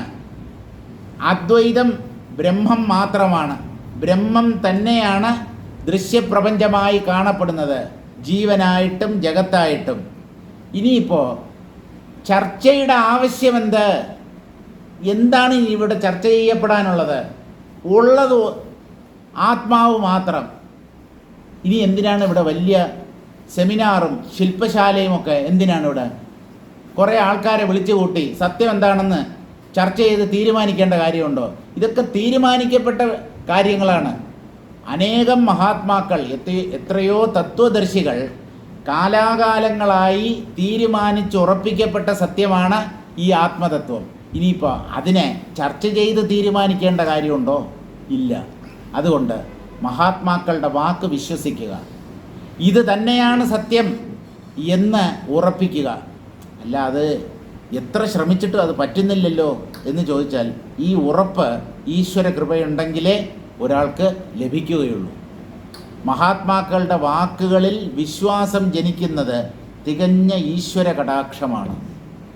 ഈശ്വരാനുഗ്രഹം ഇല്ലാത്തവൻ ഇതുപോലെയുള്ള കാര്യങ്ങളെ സംശയിച്ചുകൊണ്ട് ജീവിതം മുഴുവൻ കഴിഞ്ഞ് അവസാനം കൂരിരുട്ടിൽ അയാളുടെ ജീവിതം അവസാനിപ്പിക്കും. അങ്ങനെ ഇരുട്ടിൽ അവസാനിക്കേണ്ട, അജ്ഞതയിൽ അവസാനിക്കേണ്ട ഒന്നല്ല അമൂല്യമായ മനുഷ്യ ജീവിതം. അതുകൊണ്ട് ദ്വൈതൈക്യ വിഭ്രമം വേണ്ട. ഒന്നാണോ സത്യം, അല്ലെങ്കിൽ പല സത്യങ്ങളുണ്ടോ, ഈ ചിന്തകളൊന്നും വേണ്ട. സത്യം ഒന്നാണ്, അതിൽ ഒരു സംശയവുമില്ല. സ്വാത്മികേത്യേതദ് വിഷയാകർഷണേന ഉപപാദയൻ ജഗതസ്തന്മയത്വമാഹ. അല്ല, ഖാത്മികേത്യേതദ് വിഷയാകർഷണേന ഉപപാദയൻ ജഗതസ്തന്മയത്വമാഹ. ഖാത്മിക, ഖം എന്ന് പറഞ്ഞാൽ ആകാശം, ചിദാകാശം എന്നർത്ഥം. അതിസൂക്ഷ്മമായ ചിത്ത് തന്നെയാണ് ബാഹ്യ വിഷയങ്ങളായും പ്രപഞ്ചമായും കാണപ്പെടുന്നത്. അതുകൊണ്ട് പ്രപഞ്ചം ബ്രഹ്മമയമാണ്. ബ്രഹ്മമല്ലാതെ മറ്റൊന്നും ഈ പ്രപഞ്ചത്തിൽ നിന്ന് എടുക്കാനില്ല. എല്ലാം ആത്മമയമാണ്. ഈ കാര്യത്തിൽ സത്യദർശികൾക്ക് അല്പം പോലും സംശയമില്ല. ചിച്ഛായൈവം കചത്യച്ഛമനന്ത ഭാസ്വരോദര അംഗരിക്താപി ദൃശ്യാന്ത ശൂന്യത നീലതേവഖേ. ചിത്തിൻ്റെ ഛായയാണ് ഈ പ്രപഞ്ചം. ഛായ എന്ന് പറഞ്ഞാൽ നിഴൽ അല്ലെങ്കിൽ പ്രതിബിംബം. ചൈതന്യത്തിൽ വെറുതെ ഉണ്ടെന്ന് തോന്നുന്ന ഒരു കാഴ്ചയാണ് ഈ പ്രപഞ്ചം. അത് ചിത്തിൻ്റെ നിഴലാണ്. അതാണ് പ്രപഞ്ചമെന്ന പോലെ, പ്രപഞ്ച പദാർത്ഥങ്ങൾ എന്ന പോലെ പ്രകാശിക്കുന്നത്. അച്ഛം, നിർമ്മലമാണ് ഈ ചൈതന്യം. അനന്ത, അതിരുകളില്ലാത്ത ഒരു തത്വമാണ് ഈ ആത്മാവ്. ഭാസ്വരോദര, സദാ പ്രകാശിച്ചു വർത്തിക്കുന്നതാണ് ഈ ആത്മാവ്. അങ്കരിക്താപി ദൃശ്യാന്തശൂന്യത നീലതേവഖേ. ഈ ആത്മാവിന് അവയവങ്ങളില്ല, അംശങ്ങളില്ല. ഏകമായ, എങ്ങും വ്യാപിച്ചു നിൽക്കുന്ന ഒന്നായ സത്യമാണ്. ആകാശം പോലെ വ്യാപിച്ചു നിൽക്കുന്നത് എന്ന് പറയാൻ കാരണം ഇതാണ്. ആകാശത്തിന് അവയവങ്ങളില്ല, ആകാശത്തിൽ വലിപ്പച്ചെറുപ്പമില്ല, ആകാശത്തിൽ നീണ്ടതും കുറുകിയതും കട്ടി കൂടിയതും കട്ടി കുറഞ്ഞതും നിറങ്ങളുള്ളതും ഒന്നുമില്ല. ആകാശം അതിസൂക്ഷ്മമായതുകൊണ്ട് അതിൽ ഒരു ഗുണങ്ങളും സാധ്യമല്ല. ആ ആകാശത്തെയും ഉള്ളതാക്കി അനുഭവിപ്പിച്ചു തരുന്ന ആകാശത്തെക്കാളും സൂക്ഷ്മമായതാണ് ഈ ആത്മതത്വം. ആ ആത്മാവിൽ എന്തു ഭേദമാണ് ഉണ്ടാവുക? അതിൽ എങ്ങനെയാണ് ദ്വൈതം പൊന്തുക? അതുകൊണ്ട് അവയവങ്ങളില്ലാത്ത ഒന്നാണ് ഈ ആത്മതത്വം. അത് അകവും പുറവും പൊള്ളയാണ്. അപ്പോൾ ശൂന്യതയാണോ? അല്ല. ശൂന്യതയെപ്പോലും അറിയിച്ചു തരുന്ന ഒന്നാണ് ഈ ആത്മാവ്. അതിനെ എങ്ങനെ നിങ്ങൾക്ക് ശൂന്യമെന്ന് പറയാൻ പറ്റും? ശൂന്യതയുടെ അനുഭവം ഒരാൾക്ക് ഉണ്ടാക്കി കൊടുക്കുന്നത് ഈ ആത്മാവാണ്. അപ്പോൾ അതില്ലാത്തതാണ്, അത് അങ്ങേയറ്റം അസത്യമാണ് എന്ന് എങ്ങനെ കരുതാൻ പറ്റും? ഇല്ലായ്മയെപ്പോലും പ്രകാശിപ്പിച്ചു തരുന്ന ഉണ്മയാണ് ഈ ആത്മാവ്. അതിൻ്റെ അസ്തിത്വത്തെ ചോദ്യം ചെയ്യുകയോ അതിനെ സംശയിക്കുകയോ ഒരിക്കലും പാടില്ല. അങ്ങനെ ചെയ്യരുത്. അതുള്ളത് കൊണ്ടാണ് ശൂന്യത പോലും നമുക്ക് അനുഭവിക്കാൻ കഴിയുന്നത്. പ്രപഞ്ച നാമരൂപങ്ങളെയും അറിയിച്ചു തരുന്നത് അതാണ്.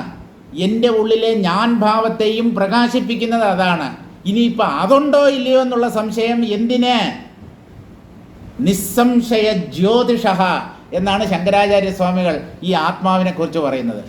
സംശയരഹിതമായ പ്രകാശമാണ്, അല്ലെങ്കിൽ അനുഭവമാണ് ഈ ആത്മാവ്. ഞാനുണ്ട് എന്ന കാര്യത്തിൽ നിങ്ങൾക്ക് ആർക്കെങ്കിലും എപ്പോഴെങ്കിലും സംശയം ഉണ്ടായിട്ടുണ്ടോ? ഒന്ന് പറയൂ. പറയാൻ പറ്റില്ല. ഒരു സംശയവും ഇന്നേ വരെ ഉണ്ടാകാത്ത ഒരൊറ്റ കാര്യം എന്ന് പറയുന്നത് തൻ്റെ അസ്തിത്വമാണ്. ഞാനുണ്ടോ ഇല്ലയോ എന്നുള്ള സംശയം ഇന്നേ വരെ ഒരു ജീവൻ്റെയും ഉള്ളിൽ പൊന്തിയിട്ടില്ല, ഇനി പൊന്താൻ പോകുന്നുമില്ല. കാരണം ഞാനുണ്ട് എന്നുള്ളത് അങ്ങേയറ്റം വ്യക്തമായ അനുഭവമാണ്. തൻ്റെ ഉണ്മയെ ആരും ഇന്നേ വരെ സംശയിച്ചിട്ടില്ല, സംശയിക്കാനൊക്കില്ല. കാരണം അത് വ്യക്തമായ അനുഭവമാണ്. പ്രപഞ്ചത്തിൻ്റെ ഉണ്മയെ സംശയിക്കാം. എന്തുകൊണ്ട്? ഗാഠനിദ്രയിൽ അത് കാണപ്പെടുന്നില്ല. ഞാനെന്ന ജീവഭാവത്തിൻ്റെ ഉണ്മയെയും സംശയിക്കാം. കാരണം അതും ഉറക്കത്തിലും അബോധാവസ്ഥയിലും അപ്രത്യക്ഷമാകുന്നു. പക്ഷേ ഈ ഞാനിൻ്റെ ഉണ്മയെയും അഭാവത്തെയും പ്രകാശിപ്പിച്ചു തരുന്ന മറ്റൊന്നുണ്ട്. അതാണ് താൻ എന്ന പേരിൽ അറിയപ്പെടുന്ന ആത്മാവ്. അതിനെയാണ് ചിത്ത്, ബ്രഹ്മം, ആത്മാവ്, പരമാത്മാവ്, ഭഗവാൻ, ദൈവം, ഈശ്വരൻ എന്നൊക്കെ പറയുന്നത്. അതിനെ സംശയിക്കുക എന്ന് പറഞ്ഞാൽ നല്ല അടികൊള്ളാത്തതിൻ്റെ കുറവാണ്. അടികൊള്ളാത്ത ചുട്ട അടിയുടെ കുറവാണ്, അല്ലാതെ വേറൊന്നുമല്ല. ഉണ്മയുടെ അനുഭവം ആത്മാവിന് മാത്രമേ ഉള്ളൂ. ഞാൻ പൊന്തിയാൽ അപ്പോൾ ഞാനുണ്ട് എന്ന അനുഭവം, ഞാൻ ലയിച്ചു പോയാൽ ഞാൻ ഇല്ല എന്നുള്ള അനുഭവം. അപ്പോഴും ഈ അനുഭവം അങ്ങനെ തന്നെയുണ്ട്. ഉണ്മയെയും ഇല്ലായ്മയെയും അറിയിച്ചു തരുന്ന അനുഭവത്തിൻ്റെ ഉണ്മയെ നമുക്ക് എങ്ങനെ സംശയിക്കാൻ കഴിയും? സംശയിക്കരുത്, സംശയിക്കാൻ പാടില്ല, സംശയിക്കാൻ വേദാന്തം അനുവദിക്കുകയില്ല. ഈ തൻ്റെ ഉണ്മയെന്ന് പറഞ്ഞാൽ ജീവഭാവത്തിൻ്റെ ഉണ്മയല്ല. ആ ജീവൻ, ഞാനെന്ന ഭാവം പോലും പൊന്തി മറയുന്നതാണ്. അതിനെയും അറിയിച്ചു തരുന്ന, അതിനും സാക്ഷിയായി വർത്തിക്കുന്ന ഈ മറ്റൊന്ന്, ഈ ആത്മാവിനെ നമുക്ക് എങ്ങനെ സംശയിക്കാൻ പറ്റും? ഉറക്കമെന്ന് പറയുന്നത് ഗംഭീരമായ ഒരു അനുഭവമാണ്. അല്ലെന്നാരെങ്കിലും പറയുമോ? സകല പ്രശ്നങ്ങളും മറന്ന്, ശരീരത്തിലുള്ള രോഗങ്ങളെയെല്ലാം മറന്ന്, ഒരു ബന്ധങ്ങളും ഇല്ലാതെ ആനന്ദമായി മനുഷ്യൻ കഴിയുന്ന ഒരവസ്ഥയാണ് സുഷുപ്തി എന്ന് പറയുന്നത്. ആ സുഷുപ്തിയിൽ, ആ സുഷുപ്തി സുഖത്തെ അനുഭവിച്ചുകൊണ്ട് ആരാണ് സ്ഥിതി ചെയ്യുന്നത് എന്ന് ചോദിച്ചാൽ ഈ ആത്മാവ് തൻ്റെ സുഖത്തെ അനുഭവിച്ചുകൊണ്ട് ഞാനെന്ന ഭാവത്തെ പ്രകാശിപ്പിക്കാതെ, കാരണം ബുദ്ധിയും മനസ്സുമൊക്കെ ലയിച്ചു പോകുന്നതോടുകൂടി ഉറക്കം എന്ന ഒരവസ്ഥയുണ്ടാകുന്നു. അപ്പോൾ ആത്മാവ് മാത്രമേ ഉള്ളൂ. അതിൻ്റെ സ്വരൂപമോ സ്വഭാവമോ ആണ് ആനന്ദം എന്നുള്ളത്. ആ ആനന്ദത്തെ ആരനുഭവിക്കുന്നു എന്ന് ചോദിച്ചാൽ അത് തന്നെ അനുഭവിക്കുന്നു. തൻ്റെ ആനന്ദത്തെ താൻ തന്നെ അനുഭവിച്ചുകൊണ്ട് കഴിയുന്നു. അത് തന്നെയാണ് ഉണർന്നെഴുന്നേൽക്കുമ്പോൾ ഞാൻ എന്ന ഭാവത്തിൽ പൊന്തി വരുന്നത്. അപ്പോഴാണ് നമ്മൾ പറയുന്നത് ഞാൻ സുഖമായി ഉറങ്ങി. നിങ്ങൾ അനുഭവിച്ച സുഖം ജീവഭാവം നിങ്ങൾക്ക് അനുഭവിപ്പിച്ച് തന്നതാണോ? അല്ല. ഞാൻ തന്നെ സ്വയം മറന്നുറങ്ങുമ്പോൾ ഞാൻ സുഖമായിരുന്നു എന്ന അറിവിനെ പ്രകാശിപ്പിക്കുന്നത് ഏത്? അല്ല, അത് ഞാൻ തന്നെ. കാരണം ഞാനാണല്ലോ ഉറക്കത്തിൽ സുഖമായിരുന്നത്. ഞാനെന്ന ഭാവം ഇല്ലാതെ സുഖത്തെ മാത്രം അനുഭവിച്ചുകൊണ്ട് നിങ്ങൾ സ്ഥിതി ചെയ്തിരുന്നു എന്നുള്ളതിൻ്റെ തെളിവാണ് നിങ്ങളുടെ സുഷുപ്തി. അങ്ങനെ ആനന്ദം സ്വരൂപമായിട്ട് ഉള്ള ഒന്നുണ്ട്. അത് തന്നെയാണ് ഞാനായിട്ടും പ്രപഞ്ചമായിട്ടും പ്രകടമാകുന്നത്. ചിത്തിൻ്റെ ഒരു നിഴൽ മാത്രമാണ് പ്രപഞ്ചം. അത് വാസ്തവത്തിൽ അങ്ങേയറ്റം പരിശുദ്ധമാണ്, നിർമ്മലമാണ്, അനന്തമാണ്, പ്രകാശിക്കുന്ന അന്തർഭാഗത്തോടു കൂടിയതാണ്, ചൈതന്യ സ്വരൂപമാണ്. ചിത്ത് എന്നല്ല പറയുന്നത്, ചിന്മയം എന്നാണ് പറയുന്നത്.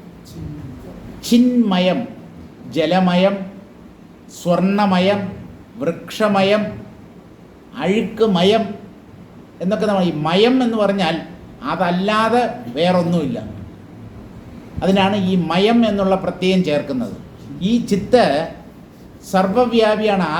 അതല്ലാത്ത മറ്റൊന്നുമില്ല. ജഡത്തിൻ്റെ സ്പർശം പോലും അതിലില്ല. ജഡം വെറുതെ ഇതിൽ ഉണ്ടെന്ന് തോന്നുന്ന ഒരു കാഴ്ച മാത്രമാണ്. ഭാസ്വരോദര, അന്തർഭാഗത്തിൽ പ്രകാശിക്കുന്നത്, ചൈതന്യമായി പ്രകാശിച്ചു കൊണ്ടിരിക്കുന്നത്. അത് അംഗോപാംഗങ്ങളോട് കൂടിയതല്ലെങ്കിലും ദൃശ്യത്തിന് അംഗോപാംഗങ്ങൾ അല്ലെങ്കിൽ അവയവങ്ങൾ അല്ലെങ്കിൽ ഭേദം ഉള്ളതുപോലെ തോന്നുന്നു. വാസ്തവത്തിൽ ഈ ആത്മാവിൽ ഒരു ഭേദവുമില്ല. അന്തശൂന്യത. ഇത് അകം പൊള്ളയായ ഒന്നാണ്. അകം പൊള്ളയായത് എന്ന് പറയുമ്പോൾ അത് മറ്റ് വസ്തുക്കളെ തന്നിൽ ഉൾക്കൊള്ളുന്നില്ല എന്നേ അർത്ഥമുള്ളൂ. പക്ഷേ ഇതിൻ്റെ അകം മുഴുവൻ നിറഞ്ഞു നിൽക്കുന്നത് ചിത്ത് തന്നെയാണ്. ചിത്ത് കൊണ്ട് ഗാഠമായി തീർന്നിരിക്കുന്നു എന്ന് പറഞ്ഞാൽ ചിത്ത് നിറഞ്ഞിരിക്കുന്നു. ചിത്തിൻ്റെ ഇടയ്ക്ക് ഒഴിഞ്ഞ സ്ഥലമില്ല. സാന്ദ്രമായതാണ്, നിബിഡമാണ്, ഇടതൂർന്നതാണ്. പക്ഷേ അതിൽ വസ്തുക്കളോ സങ്കല്പങ്ങളോ ഒന്നും ഇല്ലാത്തതുകൊണ്ട് അത് ഒഴിഞ്ഞതുമാണ്, ശൂന്യവുമാണ്. ഇതെങ്ങനെയാണ് സാന്ദ്രമായ ബോധത്തിൽ മിഥ്യയായ കാഴ്ചകൾ പൊന്തുന്നത് എന്ന് ചോദിച്ചാൽ, ആകാശത്തിൻ്റെ നീലനിറം പോലെ. ആകാശം നീല നിറത്തിലാണ് കാണപ്പെടുന്നത്. എന്തുകൊണ്ട് ഈ നീലനിറം ആകാശത്തിന് കൈവന്നതുപോലെ നാം അനുഭവിക്കുന്നു? അത് നമ്മുടെ ഒരു ഭ്രമം എന്നല്ലാതെ വേറെ ഒന്നും പറയാനില്ല. വാസ്തവത്തിൽ അവിടെ ഒരു നീലനിറവുമില്ല. ഒരു മേൽക്കട്ടി ഉള്ളതുപോലെ തോന്നുന്നു, ഒരു തട്ട് അല്ലെങ്കിൽ ഒരു സീലിംഗ് ഉള്ളതുപോലെ തോന്നുന്നു. അതിൽ നീലനിറം കാണപ്പെടുകയും ചെയ്യുന്നു. എന്താണ്? ഭ്രമം. അതുപോലെ ചിത്തിൽ തോന്നിയ ഒരു ഭ്രമമാണ് ഈ പ്രപഞ്ചവും ആ പ്രപഞ്ചത്തെ അനുഭവിക്കുന്ന ജീവഭാവവും. വാസ്തവത്തിൽ ഈ ജീവനായും ജഗത്തായും പ്രകടമാവുന്നത് ബ്രഹ്മം തന്നെ. ആ സർഗത്തിൻ്റെ അവസാന പദ്യത്തിലേക്ക് കിടക്കാം. വിസദൃശകാര്യാനുഭവോ നഭവതി സഹകാരി കാരണാഭാവാത് സർഗാദാവത ആദ്യാ ചിദേവ ദൃശ്യം യഥാ സ്വപ്നേ. വിസദൃശ കാര്യാനുഭവ, കാരണത്തിൽ നിന്ന് ഭിന്നമായ ഒരു കാര്യം ഒരിടത്തും സംഭവിക്കുകയില്ല. എവിടെ വേണമെങ്കിലും നിങ്ങൾ പരിശോധിച്ചോളൂ. കാരണത്തിൽ നിന്ന് പൊന്തുന്നതിനെയാണ് കാര്യം എന്ന് പറയുന്നത്. ഈ കാര്യം കാരണത്തിൽ നിന്നും ഒരിക്കലും ഭിന്നമല്ല. കാര്യരൂപത്തിൽ കാണപ്പെടുന്നത് കാരണം തന്നെ. കാരണത്തിൻ്റെ സ്വഭാവം കാര്യത്തിലും കാണപ്പെട്ടേ മതിയാവൂ. സ്വർണത്തിൽ നിന്ന് ഉണ്ടായ കാര്യങ്ങളാണ് ആഭരണങ്ങൾ. ഈ ആഭരണങ്ങൾക്ക് സ്വർണത്തിൻ്റെ സ്വഭാവം ഉണ്ടാവും. സ്വർണം തിളങ്ങുന്നതാണെങ്കിൽ ആഭരണങ്ങളും തിളങ്ങും. സ്വർണത്തിന് മഞ്ഞ നിറമുണ്ടെങ്കിൽ ആഭരണങ്ങളും മഞ്ഞ നിറത്തിലായിരിക്കും. കാരണം തന്നെയാണ് കാര്യമായി തീരുന്നത്. അങ്ങനെ നോക്കിയാൽ കാരണം ചിത്ത്, അതിൽ ഉണ്ടെന്ന് തോന്നുന്ന കാര്യമാണ് ജഡം അല്ലെങ്കിൽ പ്രപഞ്ചം. ഈ ജഡം വാസ്തവത്തിൽ ചിത്ത് തന്നെയാണ്. ജഡം എന്ന പോലെ നാം തെറ്റിദ്ധരിക്കുന്നു. ചൈതന്യമല്ലാതെ മറ്റൊന്നുമില്ല. ചൈതന്യത്തിൽ നിന്ന് ഉണ്ടായത് ചൈതന്യമല്ലാതെ മറ്റൊന്നെങ്ങനെയാവും? ജഡം ചിത്തിൽ നിന്നുണ്ടായി എന്നാണ് പറയുന്നത്. ജഡം ജഡത്തിൽ നിന്നുണ്ടാവില്ല. ജഡത്തെ അറിയിച്ചു തരുന്ന ഒന്നിൽ നിന്ന് മാത്രമേ ജഡം ഉള്ളതായി തീരാൻ പറ്റൂ. ജഡം സ്വയം അറിവില്ലാത്തതാണ്, അനുഭവമില്ലാത്തതാണ്. ജഡത്തെ ഉണ്ടെന്നറിയുന്നത് ചിത്താണ്. അപ്പോൾ ചിത്തിൽ പൊന്തിയ ഒന്നാവാനേ പറ്റൂ ഈ ജഡം. ചിത്തിൽ പൊന്തിയ ഒന്നാണ് ഈ ജഡമെങ്കിൽ ഈ ജഡം ചിത്താകുന്ന കാരണത്തിൻ്റെ കാര്യമാണ്. കാരണത്തിൽ നിന്ന് കാര്യം ഭിന്നമല്ല എങ്കിൽ ഈ ജഡമും ചിത്ത് തന്നെ. അല്ല, ഇങ്ങനെ ചിന്തിച്ച് തീരുമാനിക്കാൻ എന്താ വിഷമം? ഞാൻ നോക്കിയിട്ട് ഒരു പ്രയാസവും കാണുന്നില്ല കേട്ടോ, സത്യം പറയുകയാണ്. ഒരു പ്രയാസവും ഇല്ല. കാരണത്തിൽ തോന്നുന്നതാണ് കാര്യം. കാരണം തന്നെയാണ് കാര്യമായി തീർന്നിരിക്കുന്നത്. കാര്യം എന്ന പേര് പറയുമ്പോഴും വാസ്തവത്തിൽ ആ കാര്യത്തിൽ ഉടനീളം വ്യാപിച്ചിരിക്കുന്നത് കാരണം തന്നെയാണ്. അങ്ങനെയാകുമ്പോൾ ഈ ജഡദൃശ്യങ്ങളിലെല്ലാം ഇവയുടെ കാരണമായ ചിത്ത് വ്യാപിച്ചല്ലേ പറ്റൂ. അപ്പോൾ പിന്നെ ഇതിനെയൊക്കെ ചിത്താണ് എന്ന് തീരുമാനിക്കാൻ എന്താ വിഷമം? അല്ല സ്വാമി, എന്തൊക്കെ പറഞ്ഞാലും നമുക്ക് പറ്റുന്നില്ല. അത് ബുദ്ധിമുട്ട് തന്നെയാണ്. എന്താണ് ബുദ്ധിമുട്ട്? അല്ല, മറന്നു പോകുന്നു. മറന്നു പോകുന്നെങ്കിൽ ഒരു കാര്യം ചെയ്യൂ, ഓർമ്മിക്കൂ.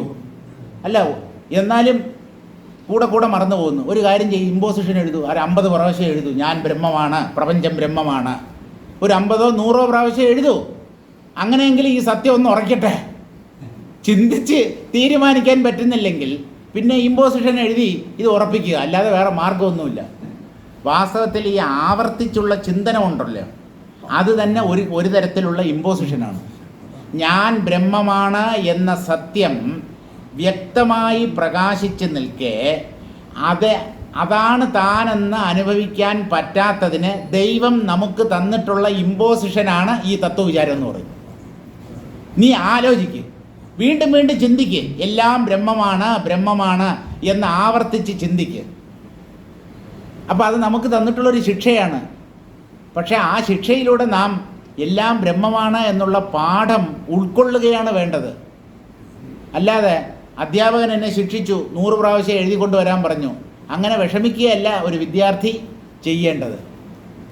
ഇതിലൂടെ ഞാനാണ് ഈ സത്യം മനസ്സിലാക്കുന്നത്. അങ്ങനെ സ്വയം ചിന്തിച്ച് അഹം ബ്രഹ്മാസ്മി, അഹം ബ്രഹ്മാസ്മി, സർവം ബ്രഹ്മമയം, ഈ ചിന്തകളെ ആവർത്തിച്ച് നമ്മുടെ ഉള്ളിൽ ആനയിക്കുക വഴി എല്ലാം ബ്രഹ്മമാണ് എന്ന ഉറപ്പ് നേടാൻ കഴിയും. ചിന്തിച്ച് തീരുമാനിക്കപ്പെടേണ്ടതിനെ ചെയ്ത് നേടാൻ ശ്രമിക്കുന്നത് വിഡ്ഢിത്തമാണ്. ചിന്തിച്ച് ആലോചിച്ച് മനസ്സിലാക്കി അറിവിലൂടെ നേടേണ്ടതാണ് ഈ ആത്മതത്വം. അതിനെ പൂജകളിലൂടെയോ ധ്യാനത്തിലൂടെയോ യോഗാസനത്തിലൂടെയോ പ്രാണായാമത്തിലൂടെയോ നേടാൻ ശ്രമിക്കുന്നത് ബുദ്ധിയുടെ ലക്ഷണമല്ല. അറിവിലൂടെ നേടേണ്ടതിനെ അറിവിലൂടെ തന്നെ നേടണം. അറിവ് സ്വരൂപമായിട്ടുള്ളതാണ് ഈ ആത്മാവ്. അതിനെ അറിവിലൂടെ മാത്രമേ സമീപിക്കാൻ പറ്റൂ. അതിനെ കർമ്മങ്ങളിലൂടെ സമീപിക്കുന്നത് ശുദ്ധമായ വങ്കത്വമാണ്, വിഡ്ഢിത്തമാണ്, ഭോഷ്കാണ്. കർമ്മങ്ങളിലൂടെ ഈ ആത്മാവിനെ നേടാൻ പറ്റില്ല. എന്നാൽ പിന്നെ കർമ്മം വേണ്ടെന്ന് വെക്കട്ടോ. പറ്റുമെങ്കിൽ കർമ്മം വേണ്ടെന്ന് വെക്കൂ. പറ്റുമോ? നിങ്ങളെ കൊണ്ട് പറ്റുമോ?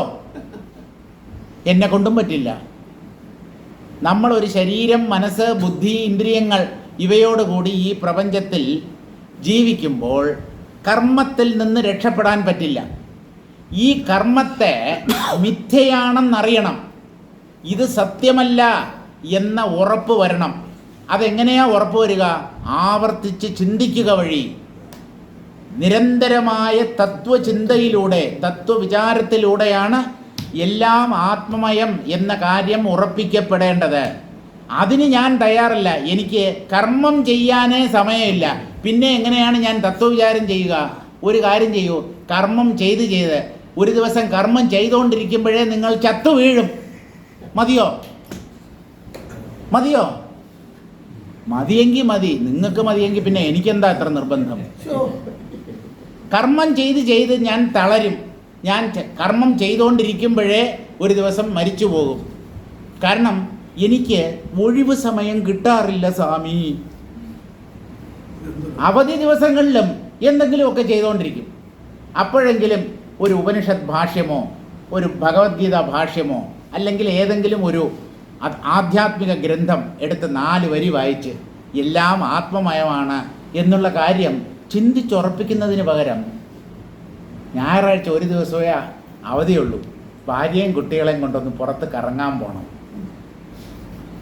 വേണ്ടെന്നല്ല, നിങ്ങളുടെ ഭാര്യ നിങ്ങളുടെ കുട്ടികൾ വേണ്ടാന്ന് പറയാൻ ഞാൻ ആരാണ്? എനിക്കെന്ത് അവകാശം? പക്ഷേ ഈ ഭാര്യയിലും കുട്ടികളിലും കറക്കത്തിലുമായി നമ്മുടെ ജീവിതം അവസാനിക്കരുത്. നമ്മുടെ ലക്ഷ്യത്തെ നാം ഉറപ്പിക്കണം. ഇതൊക്കെ ചുമ്മാ ഇടയ്ക്ക് കയറി വന്നതാണ്. നമ്മൾ ഈ ലോകത്തിൽ ഒരു വിരുന്നുകാരനാണ്, വിരുന്നുകാരനെ പോലെയാണ്. വരും പോകും. ഈ പ്രപഞ്ചഗൃഹത്തിൻ്റെ സ്വാമി അഥവാ ഉടമസ്ഥൻ ഈശ്വരനാണ്. നമ്മൾ അതിഥികളെ പോലെയാണ്. അതെപ്പോഴും ഓർമ്മ വേണം. നമ്മുടെ ബന്ധുവിൻ്റെ വീട്ടിൽ ചെന്നിട്ട് ഒരു 3 ദിവസം അവിടെ ഇരിക്കുമ്പോൾ ഈ വീട് എൻ്റേതാണെന്ന് പറയുന്നത് പോലെയാണ്. ഇടയ്ക്ക് വന്നു കയറിയതാണ് ഈ ശരീരം. ഈ പ്രപഞ്ചത്തിൽ ജനിച്ചവരാണ് നമ്മൾ എല്ലാവരും. ഇത് സത്യമാണ്. ഈ ശരീരം ഞാനാണ്, വിടുകയില്ല. നിങ്ങൾ വിടണ്ട. നിങ്ങളിൽ നിന്ന് ഈ ശരീരത്തെ വലിച്ചു പറിച്ച് കളയാൻ പ്രകൃതിക്ക് കഴിവുണ്ട്. നിങ്ങൾ വേണ്ടാന്ന് പിടിച്ച് ഇങ്ങോട്ട് വലിച്ചാൽ അങ്ങോട്ട് വലിച്ചാൽ അത് എടുത്തുകൊണ്ട് പോകും. വലിച്ച നിങ്ങൾ പ്രത്യേകമായിരിക്കും, നിങ്ങളുടെ ശരീരം വേറെ കിടക്കും. അതിനെ ബാക്കിയുള്ളവർ കൊണ്ടുപോയി കത്തിക്കുകയും ചെയ്യും. അല്ല, ഞാൻ ഇത്ര നിഷ്ഠുരമായി സംസാരിക്കുന്നു എന്ന് വിചാരിക്കരുത്. എന്തിന് ഈ ശരീരത്തിൽ ഇത്ര മമത? ഞാൻ ദേഹമാണ് എന്നുള്ള മുറുകെ പിടുത്തം എന്തിന്? ഞാൻ ശരീരത്തിൻ്റെ കാഴ്ചക്കാരനാണ്, ശരീരത്തിൻ്റെ ദ്രഷ്ടാവാണ്. എന്നാൽ അറിയപ്പെടുന്നത് എൻ്റെ ദൃശ്യമാവാനേ പറ്റൂ. ഞാൻ ശരീരമായിരുന്നെങ്കിൽ എനിക്ക് ശരീരത്തെ എന്നിൽ നിന്ന് ഭിന്നമായ ഒന്നായി അറിയാൻ പറ്റുകയില്ലായിരുന്നു. ശരീരം എൻ്റെ എന്നാണ് ഞാൻ പറയുന്നത്. എൻ്റെ അനുഭവവും അങ്ങനെ തന്നെ. ചില നേരത്ത് ശരീരം ഉള്ളതുപോലെ, പല നേരങ്ങളിലും ശരീരം ഇല്ലാത്തതുപോലെയാണ്. ഉറങ്ങുന്ന വേളകളിലൊന്നും ദേഹാനുഭവമില്ല. ഉണർന്നിരിക്കുന്ന വേളകളിൽ പോലും നമ്മുടെ മനസ്സ് മറ്റേതെങ്കിലും വിഷയത്തിൽ ഏകാഗ്രപ്പെടുമ്പോൾ ഈ ശരീരത്തെ നാം മറക്കുകയാണ് പതിവ്. ഇപ്പോൾ ഞാൻ ശ്രദ്ധിച്ചാൽ മാത്രം അനുഭവത്തിലുള്ളത്, ഞാൻ ശ്രദ്ധിച്ചില്ലെങ്കിൽ ഇല്ലാതായി പോകുന്ന ഒന്നിനെ ഞാൻ എന്തിന് സത്യമെന്ന് കരുതണം? ദൃശ്യങ്ങളൊന്നും സത്യമല്ല, എൻ്റെ അനുഭവമണ്ഡലത്തിലുള്ളതൊന്നും സത്യമല്ല. ഞാനെന്ന മൂല അനുഭവം പോലും ആത്മാവിൻ്റെ പ്രകടനമാണ്. ഈ ഒരു വീക്ഷണകോണിനെ അംഗീകരിക്കണം. എന്നാലേ നമുക്ക് ഈ ആത്മാവിൽ ശ്രദ്ധയുണ്ടാവത്തുള്ളൂ. അശ്രദ്ധ കാരണം നഷ്ടപ്പെടുത്തിയ ഒന്നാണ് ഈ ആത്മാവ്. ശ്രദ്ധ കൊണ്ട് മാത്രം നേടപ്പെടേണ്ടതാണ് ഈ ആത്മാവ്. നമ്മുടെ ശ്രദ്ധ ഈ ആത്മാവിൽ പതിയുന്നില്ല. ശ്രദ്ധ മറ്റു പലതുകളിലുമായി പോകുന്നു. അപ്പോൾ മറ്റു പലതുകളും ഉള്ളതുപോലെ തോന്നുന്നു. ശ്രദ്ധ ആത്മാവിലേക്ക് തിരിഞ്ഞാൽ ആത്മാനുഭവം നേടാൻ പറ്റും. ആത്മജ്ഞാനം, ആത്മാവിനെ കുറിച്ചുള്ള അറിവ്, ആ അറിവ് ശ്രദ്ധ കൊണ്ട് നേടേണ്ടതാണ്. ശ്രദ്ധാവാൻ ലഭതേ ജ്ഞാനം തത്പര സംയതേന്ദ്രിയ എന്നാണ് കൃഷ്ണൻ ഗീതയിൽ പറയുന്നത്. ശ്രദ്ധയുള്ളവർ മാത്രം ഈ ആത്മാവിനെ നേടും. അശ്രദ്ധയുള്ളവർ പ്രപഞ്ചത്തെ നേടും, പ്രപഞ്ചത്തിലുള്ള സുഖങ്ങളെ അവർ അനുഭവിക്കും. പക്ഷേ അമൂല്യമായ ഈ ആത്മതത്വത്തെ അവർ നഷ്ടപ്പെടുത്തി കളയും. വിസദൃശ കാര്യാനുഭവ, കാര്യം ഒരിക്കലും കാരണത്തിൽ നിന്ന് വേറിട്ട് നിൽക്കുന്നില്ല.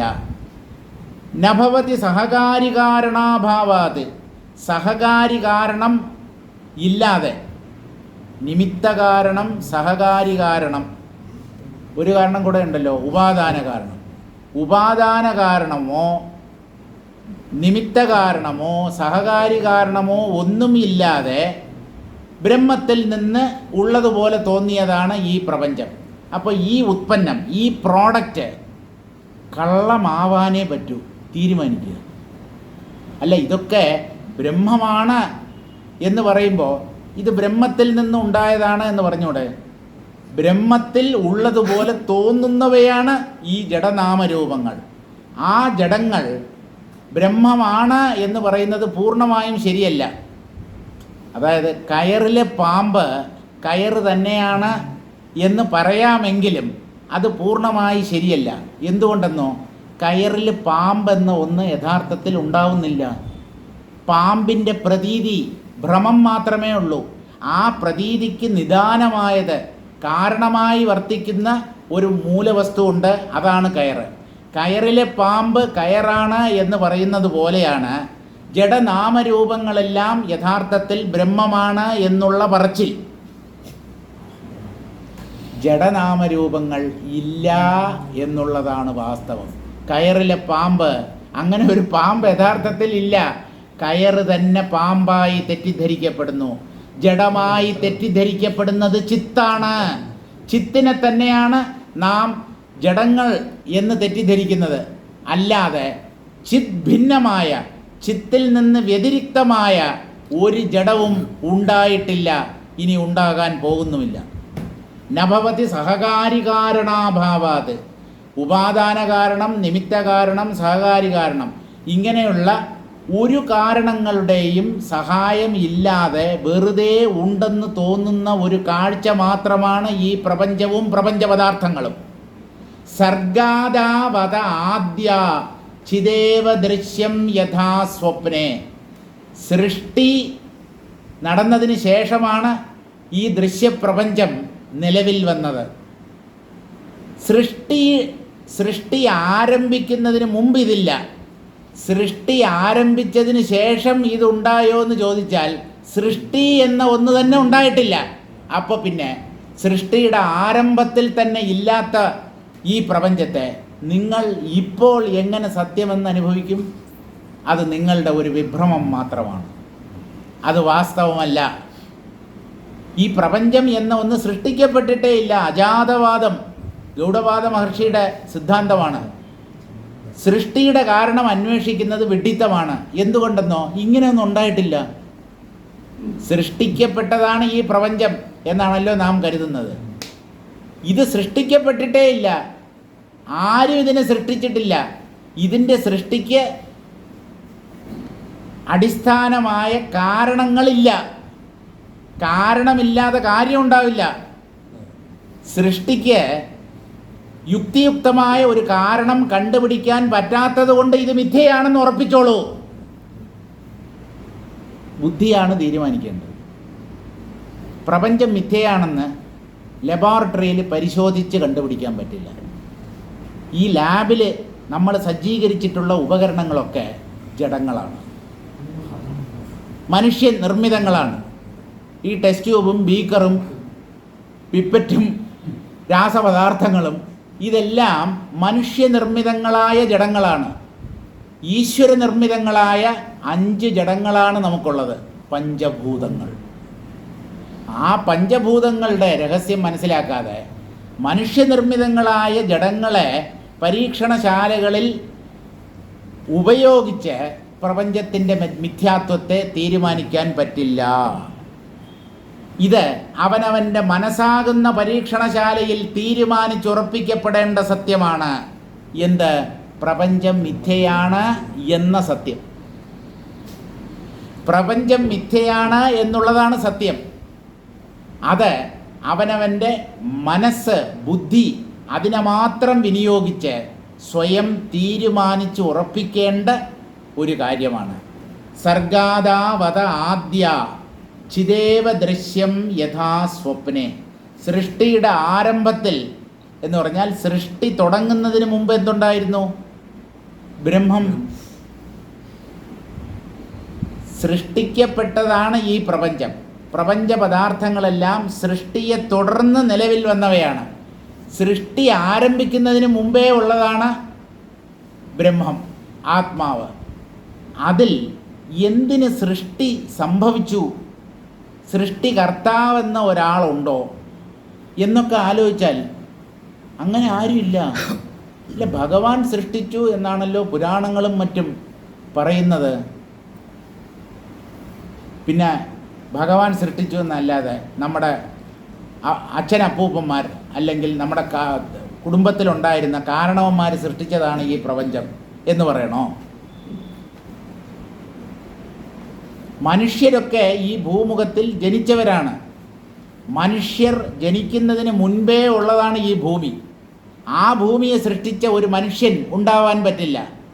അതുകൊണ്ട് അങ്ങനെ ഒരു തത്വത്തെ ഋഷികൾ നമുക്കായി വിഭാവന ചെയ്തു. ഈശ്വരൻ ഭഗവാനാണ് സൃഷ്ടിച്ചത്. നമ്മൾ മണ്ടന്മാരായതുകൊണ്ട് ആ ഉത്തരം കേട്ട് നമ്മൾ തൃപ്തിപ്പെടുന്നു. ഭഗവാൻ എന്തിനാണ് സൃഷ്ടിച്ചത്, എങ്ങനെയാണ് സൃഷ്ടിച്ചത്, ഈ സൃഷ്ടി കൊണ്ട് ജീവന്മാർക്ക് കാര്യമായ എന്തെങ്കിലും സുഖം അനുഭവിക്കാൻ പറ്റുന്നുണ്ടോ? ഇല്ല. പിന്നെ നമ്മളെ ദുഃഖിപ്പിക്കാൻ വേണ്ടിയാണോ ഈ സൃഷ്ടി നടത്തിയത് ഭഗവാൻ? പ്രയോജനമില്ലാതെ, ഒരു ഉദ്ദേശ്യവുമില്ലാതെ വെറുതെ ഉണ്ടെന്ന് തോന്നുന്നതാണ് ഭ്രമത്തിൻ്റെ സ്വഭാവം. ഭ്രമത്തിന് കാരണമില്ല, ഭ്രമത്തിന് വിശേഷിച്ചൊരു പ്രയോജനവുമില്ല. പ്രപഞ്ചഭ്രമം കൊണ്ട് ആർക്ക് എന്ത് ലാഭമാണ് ഇന്നേ വരെ ഉണ്ടായിട്ടുള്ളത്? ഒന്ന് പറയൂ. ജനിച്ചവരൊക്കെ ഒരു ദിവസം മരിച്ചു പോയിട്ടുണ്ട്. ജനിച്ച നമ്മളും ഒരു ദിവസം മരിച്ചു പോകും. മനുഷ്യൻ നേടിയത്, അവൻ വെട്ടിപ്പിടിച്ചത് എല്ലാം ഇവിടെ ഉപേക്ഷിച്ചിട്ടാണ് യാത്രയാകുന്നത്. അപ്പോൾ ഈ മനുഷ്യ ജീവിതത്തിന് എന്തെങ്കിലും ഒരു ലക്ഷ്യമുണ്ടോ? എന്തെങ്കിലും ഒരു പ്രയോജനം ഈ മനുഷ്യ ജീവിതം കൊണ്ട് ഒരാൾക്ക് നേടാൻ കഴിയുന്നു എന്ന് കരുതാൻ പറ്റുമോ? പറ്റില്ല. എന്തിനാ ജനിക്കുന്നത്? മരിക്കാൻ വേണ്ടി. എന്തിനാ മരിക്കുന്നത്? ജനിക്കാൻ വേണ്ടി. എന്തിനാ ഈ ജനന മരണങ്ങൾ? ദുഃഖിക്കാൻ വേണ്ടി. കൊള്ളാം. ഇതിലാണോ നമ്മൾ മതിമറന്ന് കഴിയുന്നത്? ദുഃഖിക്കുക എന്നുള്ളത് ഒരു പ്രയോജനമാണോ? എന്തുകൊണ്ട് മനുഷ്യൻ ചിന്തിക്കുന്നില്ല? ഒരു രസമാണ്. ദുഃഖിക്കുന്നത് ഒരു രസമാണെന്ന് പറഞ്ഞു കഴിഞ്ഞാൽ ദണ്ഡ നമസ്കാരം ചെയ്യുകയേ നിവർത്തിയുള്ളൂ നിങ്ങളുടെ മുമ്പിൽ. ദുഃഖിക്കുന്നത് എനിക്ക് രസമാണ്, ജനിച്ച് മരിച്ച് കളിക്കുക എനിക്കൊരു ഹരമാണ് എന്ന് പറയുന്നവരുടെ മുമ്പിൽ തുടർന്നോളൂ സുഹൃത്തെ, വീണ്ടും വീണ്ടും ജനിച്ചോളൂ, മരിച്ചോളൂ, ദുഃഖിച്ചോളൂ. ഞങ്ങൾക്കിതൊരു ഹരം പകരുന്ന കാര്യമാണ് എന്ന് പറഞ്ഞാൽ ഇപ്പം ഞാനായിട്ട് എന്തിനാ അത് വേണ്ട ഇല്ലാതാക്കുന്നത്? തുടർന്ന് നടത്തിക്കോളൂ. പക്ഷേ ജീവിതത്തിൽ എപ്പോഴെങ്കിലും കടുത്ത ദുഃഖം ഉണ്ടാകുമ്പോൾ ഇതിൽ നിന്ന് എങ്ങനെയെങ്കിലും രക്ഷപ്പെടണം എന്ന് ആഗ്രഹിക്കാത്ത മനസ്സുകളില്ല. അത് ദുഃഖം വരുമ്പോൾ ആഗ്രഹിച്ചിട്ട് കാര്യമില്ല. ദുഃഖം വരുന്നതിന് മുമ്പേ വാക്സിനേഷൻ പോലെ കോവിഡ് വാക്സിനേഷൻ നമ്മൾ നടത്തിയില്ല. 2 വാക്സിൻ ഉണ്ടല്ലോ, കോവാക്സിനും കോവിഷീൽഡ്. നല്ല ഓർമ്മയുണ്ടല്ലോ നിങ്ങൾക്ക്, ബ്രഹ്മത്തെ മറന്നുപോയാലും 2 കോവിഡ് വാക്സിൻ്റെ പേര് കൃത്യമായിട്ട് ഓർമ്മിക്കുന്നുണ്ട്. എനിക്ക് മറന്നുപോയി, കോവാക്സിൻ മാത്രമേ ഓർമ്മയുള്ളൂ. കോവിഷീൽഡ്. ഇപ്പോൾ കോവിഡിനെ തന്നെ മറന്നു. അവൻ്റെ ഒരു വരവ് ഉണ്ടാവുന്നത് വരെ നമ്മൾ അതിനെ മറന്നിരിക്കും. ഇവനൊക്കെ വീണ്ടും പ്രത്യക്ഷപ്പെടാം. മുങ്ങിയവൻ പൊങ്ങി വരും. പുതിയ രൂപത്തിലോ ഇല്ലെങ്കിൽ പഴയ രൂപത്തിലോ ഇതൊക്കെ തിരിച്ച് പ്രത്യക്ഷപ്പെടാനുള്ള സാധ്യതയുണ്ട്. ഇപ്പോഴും പലരും മാസ്ക് ധരിച്ച് നടക്കുന്നത് ഇവൻ തിരിച്ചു വരാം എന്ന് അവർ വിചാരിക്കുന്നത് കൊണ്ടാണ്.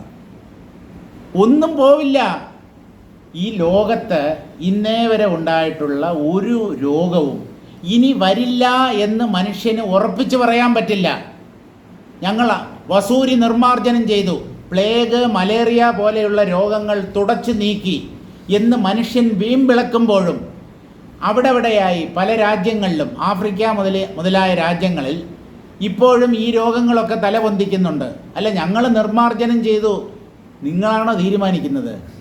നിങ്ങളാണോ ഈ രോഗത്തെ പടച്ചു വിട്ടത്? അല്ലല്ലോ. പിന്നെ എങ്ങനെ ഇതിനെ നിർമ്മാർജ്ജനം ചെയ്തു എന്ന് നിങ്ങൾക്ക് തീരുമാനിക്കാൻ പറ്റും? അവ വീണ്ടും പൊന്തി വരുമ്പോൾ അയ്യോ ഇത് നിർമ്മാർജ്ജനം ചെയ്യപ്പെട്ടിട്ടില്ല, ഇവൻ പിന്നെയും പൊന്തി വരുന്നുണ്ട്. എവിടുന്നാ പൊന്തി വരുന്നത്? പ്രപഞ്ചം എവിടെ നിന്നാണോ പൊന്തി വന്നത് അവിടെ നിന്ന് തന്നെയാണ് രോഗങ്ങളും ഉദ്ഭവിക്കുന്നത്. പ്രപഞ്ചം ഏതിൽ നിന്നാണ് പൊന്തി വന്നത്? ഒന്നിൽ നിന്നും പൊന്തി വന്നിട്ടില്ല. ഇതൊരു ഭ്രമമാണ്. ആ ഭ്രമം കാണപ്പെടുന്നത് ബ്രഹ്മത്തിലാണ്. അതുപോലെ രോഗങ്ങളാകുന്ന ഭ്രമങ്ങളും ബ്രഹ്മത്തിലാണ് കാണപ്പെടുന്നത്. എനിക്ക് രോഗമുണ്ട് എന്ന് കരുതുന്നത് നമ്മുടെ ഉള്ളിലുള്ള ചിദംശമായ ജീവനാണ്. ആ ചിത്തിലാണ് രോഗങ്ങൾ പോലും നിലനിൽക്കുന്നത്. ഈ രോഗങ്ങളായി പ്രകടമായിരിക്കുന്നതും ആ ചിത്ത് തന്നെ. അതുകൊണ്ട് രോഗങ്ങൾ വരുമ്പോൾ ഭഗവാൻ എന്നെ അനുഗ്രഹിച്ചു എന്ന് വിചാരിച്ചു. കാരണം രോഗത്തിൻ്റെ രൂപത്തിൽ വരുന്ന ഭഗവാൻ നമ്മുടെ കണ്ണ് തുറക്കും. സുഖത്തിൻ്റെ രൂപത്തിൽ വരുന്ന ഭഗവാൻ നമ്മുടെ കണ്ണ് തുറക്കില്ല. രോഗം വരുമ്പോഴാണ് മനുഷ്യൻ ആധ്യാത്മികതയിലേക്ക് തിരിയുന്നത്. ഒരാൾക്ക് എപ്പോഴാണ് ഈ ആത്മീയതയിൽ താത്പര്യം ഉണ്ടാകുന്നതെന്ന് ചോദിച്ചാൽ, നല്ല കൂടിയ ഇനം രോഗങ്ങൾ വരണം. അതായത് ഡോക്ടർമാർ ഇതിന് മരുന്നില്ല എന്ന് വിധി എഴുതണം. അപ്പോൾ ഭഗവാനേ, എൻ്റെ ദൈവമേ രക്ഷിക്കണേ വിളിച്ചു പോവും. ഏത് ഇടതുപക്ഷക്കാരനും വിളിക്കും. ദൈവനിഷേധം ചെയ്ത് വേദങ്ങളെ പുച്ഛിച്ച് മഹാത്മാക്കളെ അപമാനിക്കുന്ന ഏത് പാർട്ടിക്കാരനും തനിക്കൊരു പ്രശ്നം വരുമ്പോൾ, അല്ലെങ്കിൽ തൻ്റെ കുടുംബാംഗങ്ങൾക്ക് ഒരു പ്രശ്നമോ മാറാവ്യാധിയോ ഉണ്ടാകുമ്പോൾ എൻ്റെ ദൈവമേ എന്ന് അവൻ വിളിച്ചിരിക്കും. അതിൽ ഒരു സംശയവുമില്ല. അവൻ്റെ സിദ്ധാന്തവും അവൻ്റെ എന്താ പറയുക, ഐഡിയോളജി എന്ന് നമ്മൾ പറയുമല്ലോ. അതിനെന്താണ് മലയാളത്തിൽ പറയുന്നത്? ഐഡിയോളജി അല്ല, ആദർശമല്ല, അല്ല, കൃത്യമായിട്ട് ആ വാക്ക് കിട്ടുന്നില്ല. അത് ആ ഒരു ഓരോ പാർട്ടിക്കാർക്കും ഓരോ സിദ്ധാന്തം ഉണ്ടല്ലോ. അല്ല, അതിന് കൃത്യമായ ഒരു മലയാള വാക്കുണ്ട്. സിദ്ധാന്തം എന്ന് പറയാം നമുക്ക്. ഒരു പാർട്ടിയുടെ തനതായ സിദ്ധാന്തം, അവരടിയുറച്ച് വിശ്വസിക്കുന്ന താത്വിക, എനിക്ക് സിദ്ധാന്തം അല്ല, അത് തന്നെ പ്രത്യയശാസ്ത്രം. ഇടതുപക്ഷക്കാരനാണോ? അല്ല, കൃത്യമായിട്ട് പറഞ്ഞതുകൊണ്ട് ചോദിച്ചതാ. പ്രത്യയശാസ്ത്രത്തിൽ വിശ്വസിക്കുന്നവർ. ഓരോ പാർട്ടിക്കും ഒരു പ്രത്യയശാസ്ത്രമുണ്ട്. അതിനെയാണ് ഐഡിയോളജി എന്ന് പറയുന്നത്, പ്രത്യയശാസ്ത്രം. അതാണ് ഞാൻ ഉദ്ദേശിച്ചത്. അപ്പോൾ സൃഷ്ടിയുടെ ആരംഭത്തിൽ തന്നെ ഇങ്ങനെ ഒരു ലോകം ഉണ്ടായിട്ടില്ല. ആ ഉണ്ടാകാത്ത പ്രപഞ്ചത്തെയാണോ നിങ്ങൾ സത്യമെന്ന് കരുതി ജീവിക്കുന്നത്? അത് കേവലം ഒരു ഭ്രമം മാത്രമാണ്. സർഗാദാവത ആദ്യ ചിദേവ ദൃശ്യം യഥാ സ്വപ്നെ. ഈ പ്രപഞ്ചം ഒരു സ്വപ്നം പോലെ വെറുതെ ഉണ്ടെന്ന് തോന്നുന്ന ഒന്നാണ്.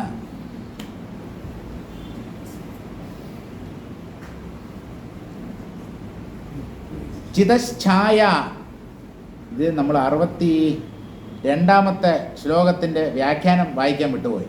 ചിതശ്ചായ കാന്തിരേവ ജഗദ്വേഷേണ കജതി. ചിത്തിൻ്റെ ഛായ അല്ലെങ്കിൽ ചിത് പ്രകാശം, അത് തന്നെയാണ് ജഗത്തെന്ന വേഷത്തിൽ പ്രകാശിക്കുന്നത്. അംഗൈരവയവൈരിക്ത ശൂന്യാഭി. അംഗങ്ങളോ അവയവങ്ങളോ ഒന്നും ഇല്ലാതെ അനേകം കാഴ്ചകൾ നമ്മുടെ മുമ്പിൽ പ്രകാശിക്കുന്നു. അതൊക്കെ ചിത് കജനമാണ്. വാസ്തവത്തിൽ അവയ്ക്കൊന്നും സത്യത്വം അല്പം പോലും ഇല്ല. ഇനി ഇപ്പോൾ വായിച്ച ശ്ലോകത്തിൻ്റെ അർത്ഥം വായിക്കാം. വിസ്തരേണ വ്യവസ്ഥാപിതമർത്ഥഃ. വിസ്തരേണ വ്യവസ്ഥാപിതം അർത്ഥ സംഗ്രഹേണോപസംഹരതി. വ്യവസ്ഥാപിതമായ അർത്ഥം എന്ന് പറഞ്ഞാൽ പണ്ടേക്ക് പണ്ടേ ഉറപ്പിക്കപ്പെട്ട കാര്യത്തെ ചുരുക്കി പ്രതിപാദിക്കുന്നു ഈ അവസാനത്തെ ശ്ലോകത്തിൽ. സർഗാദൗ ചിതോ വിസദൃശം ജഡം യത്കാര്യം തസ്യ അനുഭവ ഉദ്ഭവോ ന സംഭവതി. സൃഷ്ടിയുടെ ആരംഭത്തിൽ അല്ലെങ്കിൽ സൃഷ്ടി തുടങ്ങിയപ്പോൾ ചിത്തിൽ നിന്ന് തികച്ചും വിഭിന്നമായ ഗുണങ്ങളോടുകൂടിയ ജഡം യഥാർത്ഥത്തിൽ ഉണ്ടാവുന്നില്ല. കാരണം അത് സാധ്യമല്ല. ചിത്തിൽ നിന്ന് ജഡം ഉണ്ടാവുക എന്നുള്ളത് അസാധ്യമാണ്. വൈസാദൃശ്യേ നിമിത്തഭൂതാനാം സഹകാരികാരണാനാം അഭാവാത്.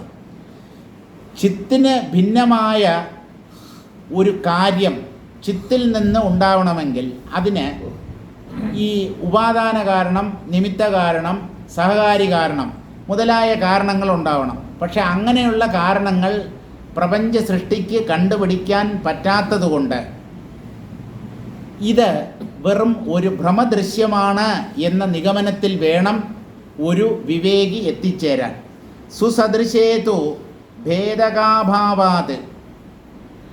ഇപ്പോൾ ചിത്തിൽ നിന്ന് വേറിട്ടതാണ് അല്ലെങ്കിൽ ജഡമാണ് ഈ പ്രപഞ്ചം എന്ന് കരുതിയാൽ കാരണത്തിൽ നിന്ന് തികച്ചും വിഭിന്നമായ ഒരു കാര്യം ഉണ്ടാവാൻ പറ്റില്ല. അത് അസാധ്യമാണ്. അതുകൊണ്ട് ഈ പ്രപഞ്ചം മിഥ്യയാണ്. ഇനി അങ്ങനെയല്ല, ചിത്ത് തന്നെയാണ് ജഡങ്ങളായി തീർന്നിരിക്കുന്നത് എന്ന് കരുതിയാലോ? സുസദൃശേതു ഭേദകാഭാവാത്, ചിത്ത് തന്നെ ജഡമായി മാറിയിട്ടുണ്ടെങ്കിൽ ചിത്തിനും ജഡത്തിനും വ്യത്യാസമില്ല. അപ്പോഴും ജഡം എന്ന ഒന്ന് ചിത്തിൽ നിന്ന് വേറിട്ടുണ്ടായിട്ടില്ല എന്ന തീരുമാനത്തിലെത്താനേ പറ്റൂ.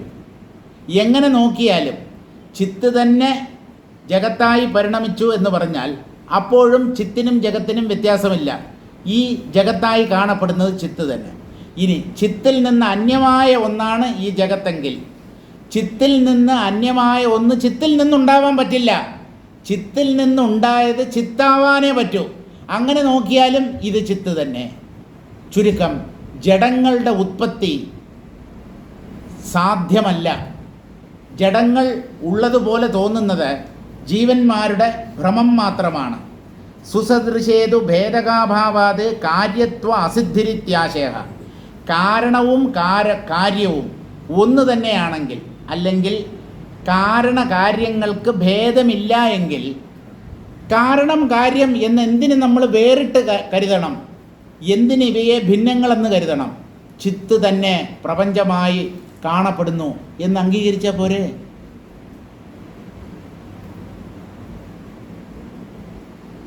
കാരണത്തിൽ നിന്നും ഏതെങ്കിലും രീതിയിൽ വിഭിന്നമായ കാരണമുണ്ടെങ്കിലേ ആദ്യത്തേതിനെ കാരണമെന്നും രണ്ടാമതുണ്ടായതിനെ കാര്യമെന്നും പറയേണ്ട കാര്യമുള്ളൂ.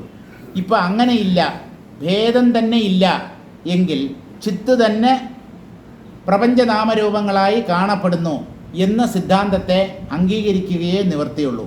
അതഃ ആദ്യാ ചിദേവേദം ദൃശ്യം നതദ് വ്യതിരിക്തം അണുമാത്രമപ്യസ്തീതി സ്വപ്നദൃഷ്ടാന്തേന സിദ്ധം ഇത്യർത്ഥഃ.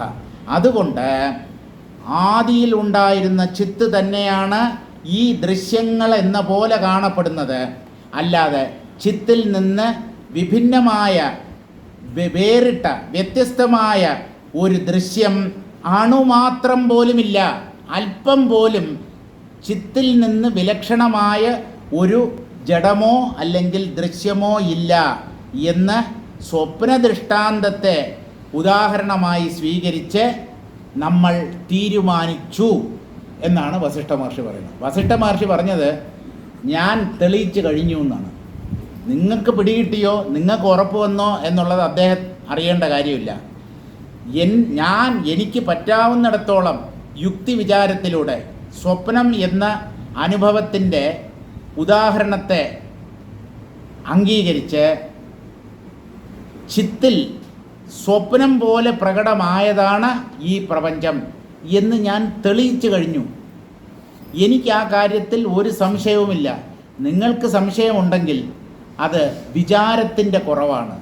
കുറച്ചുകൂടെ വിചാരം ചെയ്യൂ, നല്ല പോലെ യുക്തി വിചാരം ചെയ്യൂ. വസിഷ്ഠ മഹർഷി നിരത്തുന്ന ആ ഉദാഹരണങ്ങളുടെ പശ്ചാത്തലത്തിൽ നല്ല പോലെ തത്വവിചാരം ചെയ്ത് ഈ പ്രപഞ്ചത്തിൻ്റെ മിഥ്യാത്വം നിങ്ങൾ സ്വയം ഉറപ്പിക്കൂ. അപ്പോൾ ഇത് മിഥ്യയാണ് എന്നുള്ള കാര്യം കുറച്ചുകൂടെ വ്യക്തമായി തീരും. അങ്ങനെ നമ്മൾ ആ 106-ാമത്തെ സർഗം കാര്യകാരണ നിരാസം എന്ന സർഗം പറഞ്ഞ് അവസാനിപ്പിച്ചു. അടുത്തത് 107-ാമത്തെ സർഗമാണ്.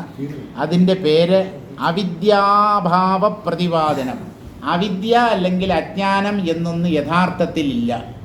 ഉള്ളത് ആത്മാവ് മാത്രമാണ്. അല്ല, അജ്ഞാനം കാരണമായിട്ടാണ് പ്രപഞ്ചത്തെ ആത്മാവ് തെറ്റിദ്ധരിക്കുന്നത്, അല്ലെങ്കിൽ ദൃശ്യം ഉണ്ട് എന്ന് കരുതുന്നത്. അങ്ങനെയൊക്കെ പറഞ്ഞു. ഇവിടെ അജ്ഞാനവുമില്ല, അവിദ്യയുമില്ല, ദൃശ്യവുമില്ല, ദ്രഷ്ടാവുമില്ല. കേവലമായ ഒരു ബോധതത്വം മാത്രമേ ഇവിടെ യഥാർത്ഥത്തിൽ നിലവിലുള്ളൂ. ഇത് അറിഞ്ഞാൽ അതാണ് ആത്മജ്ഞാനം അല്ലെങ്കിൽ ബ്രഹ്മജ്ഞാനം.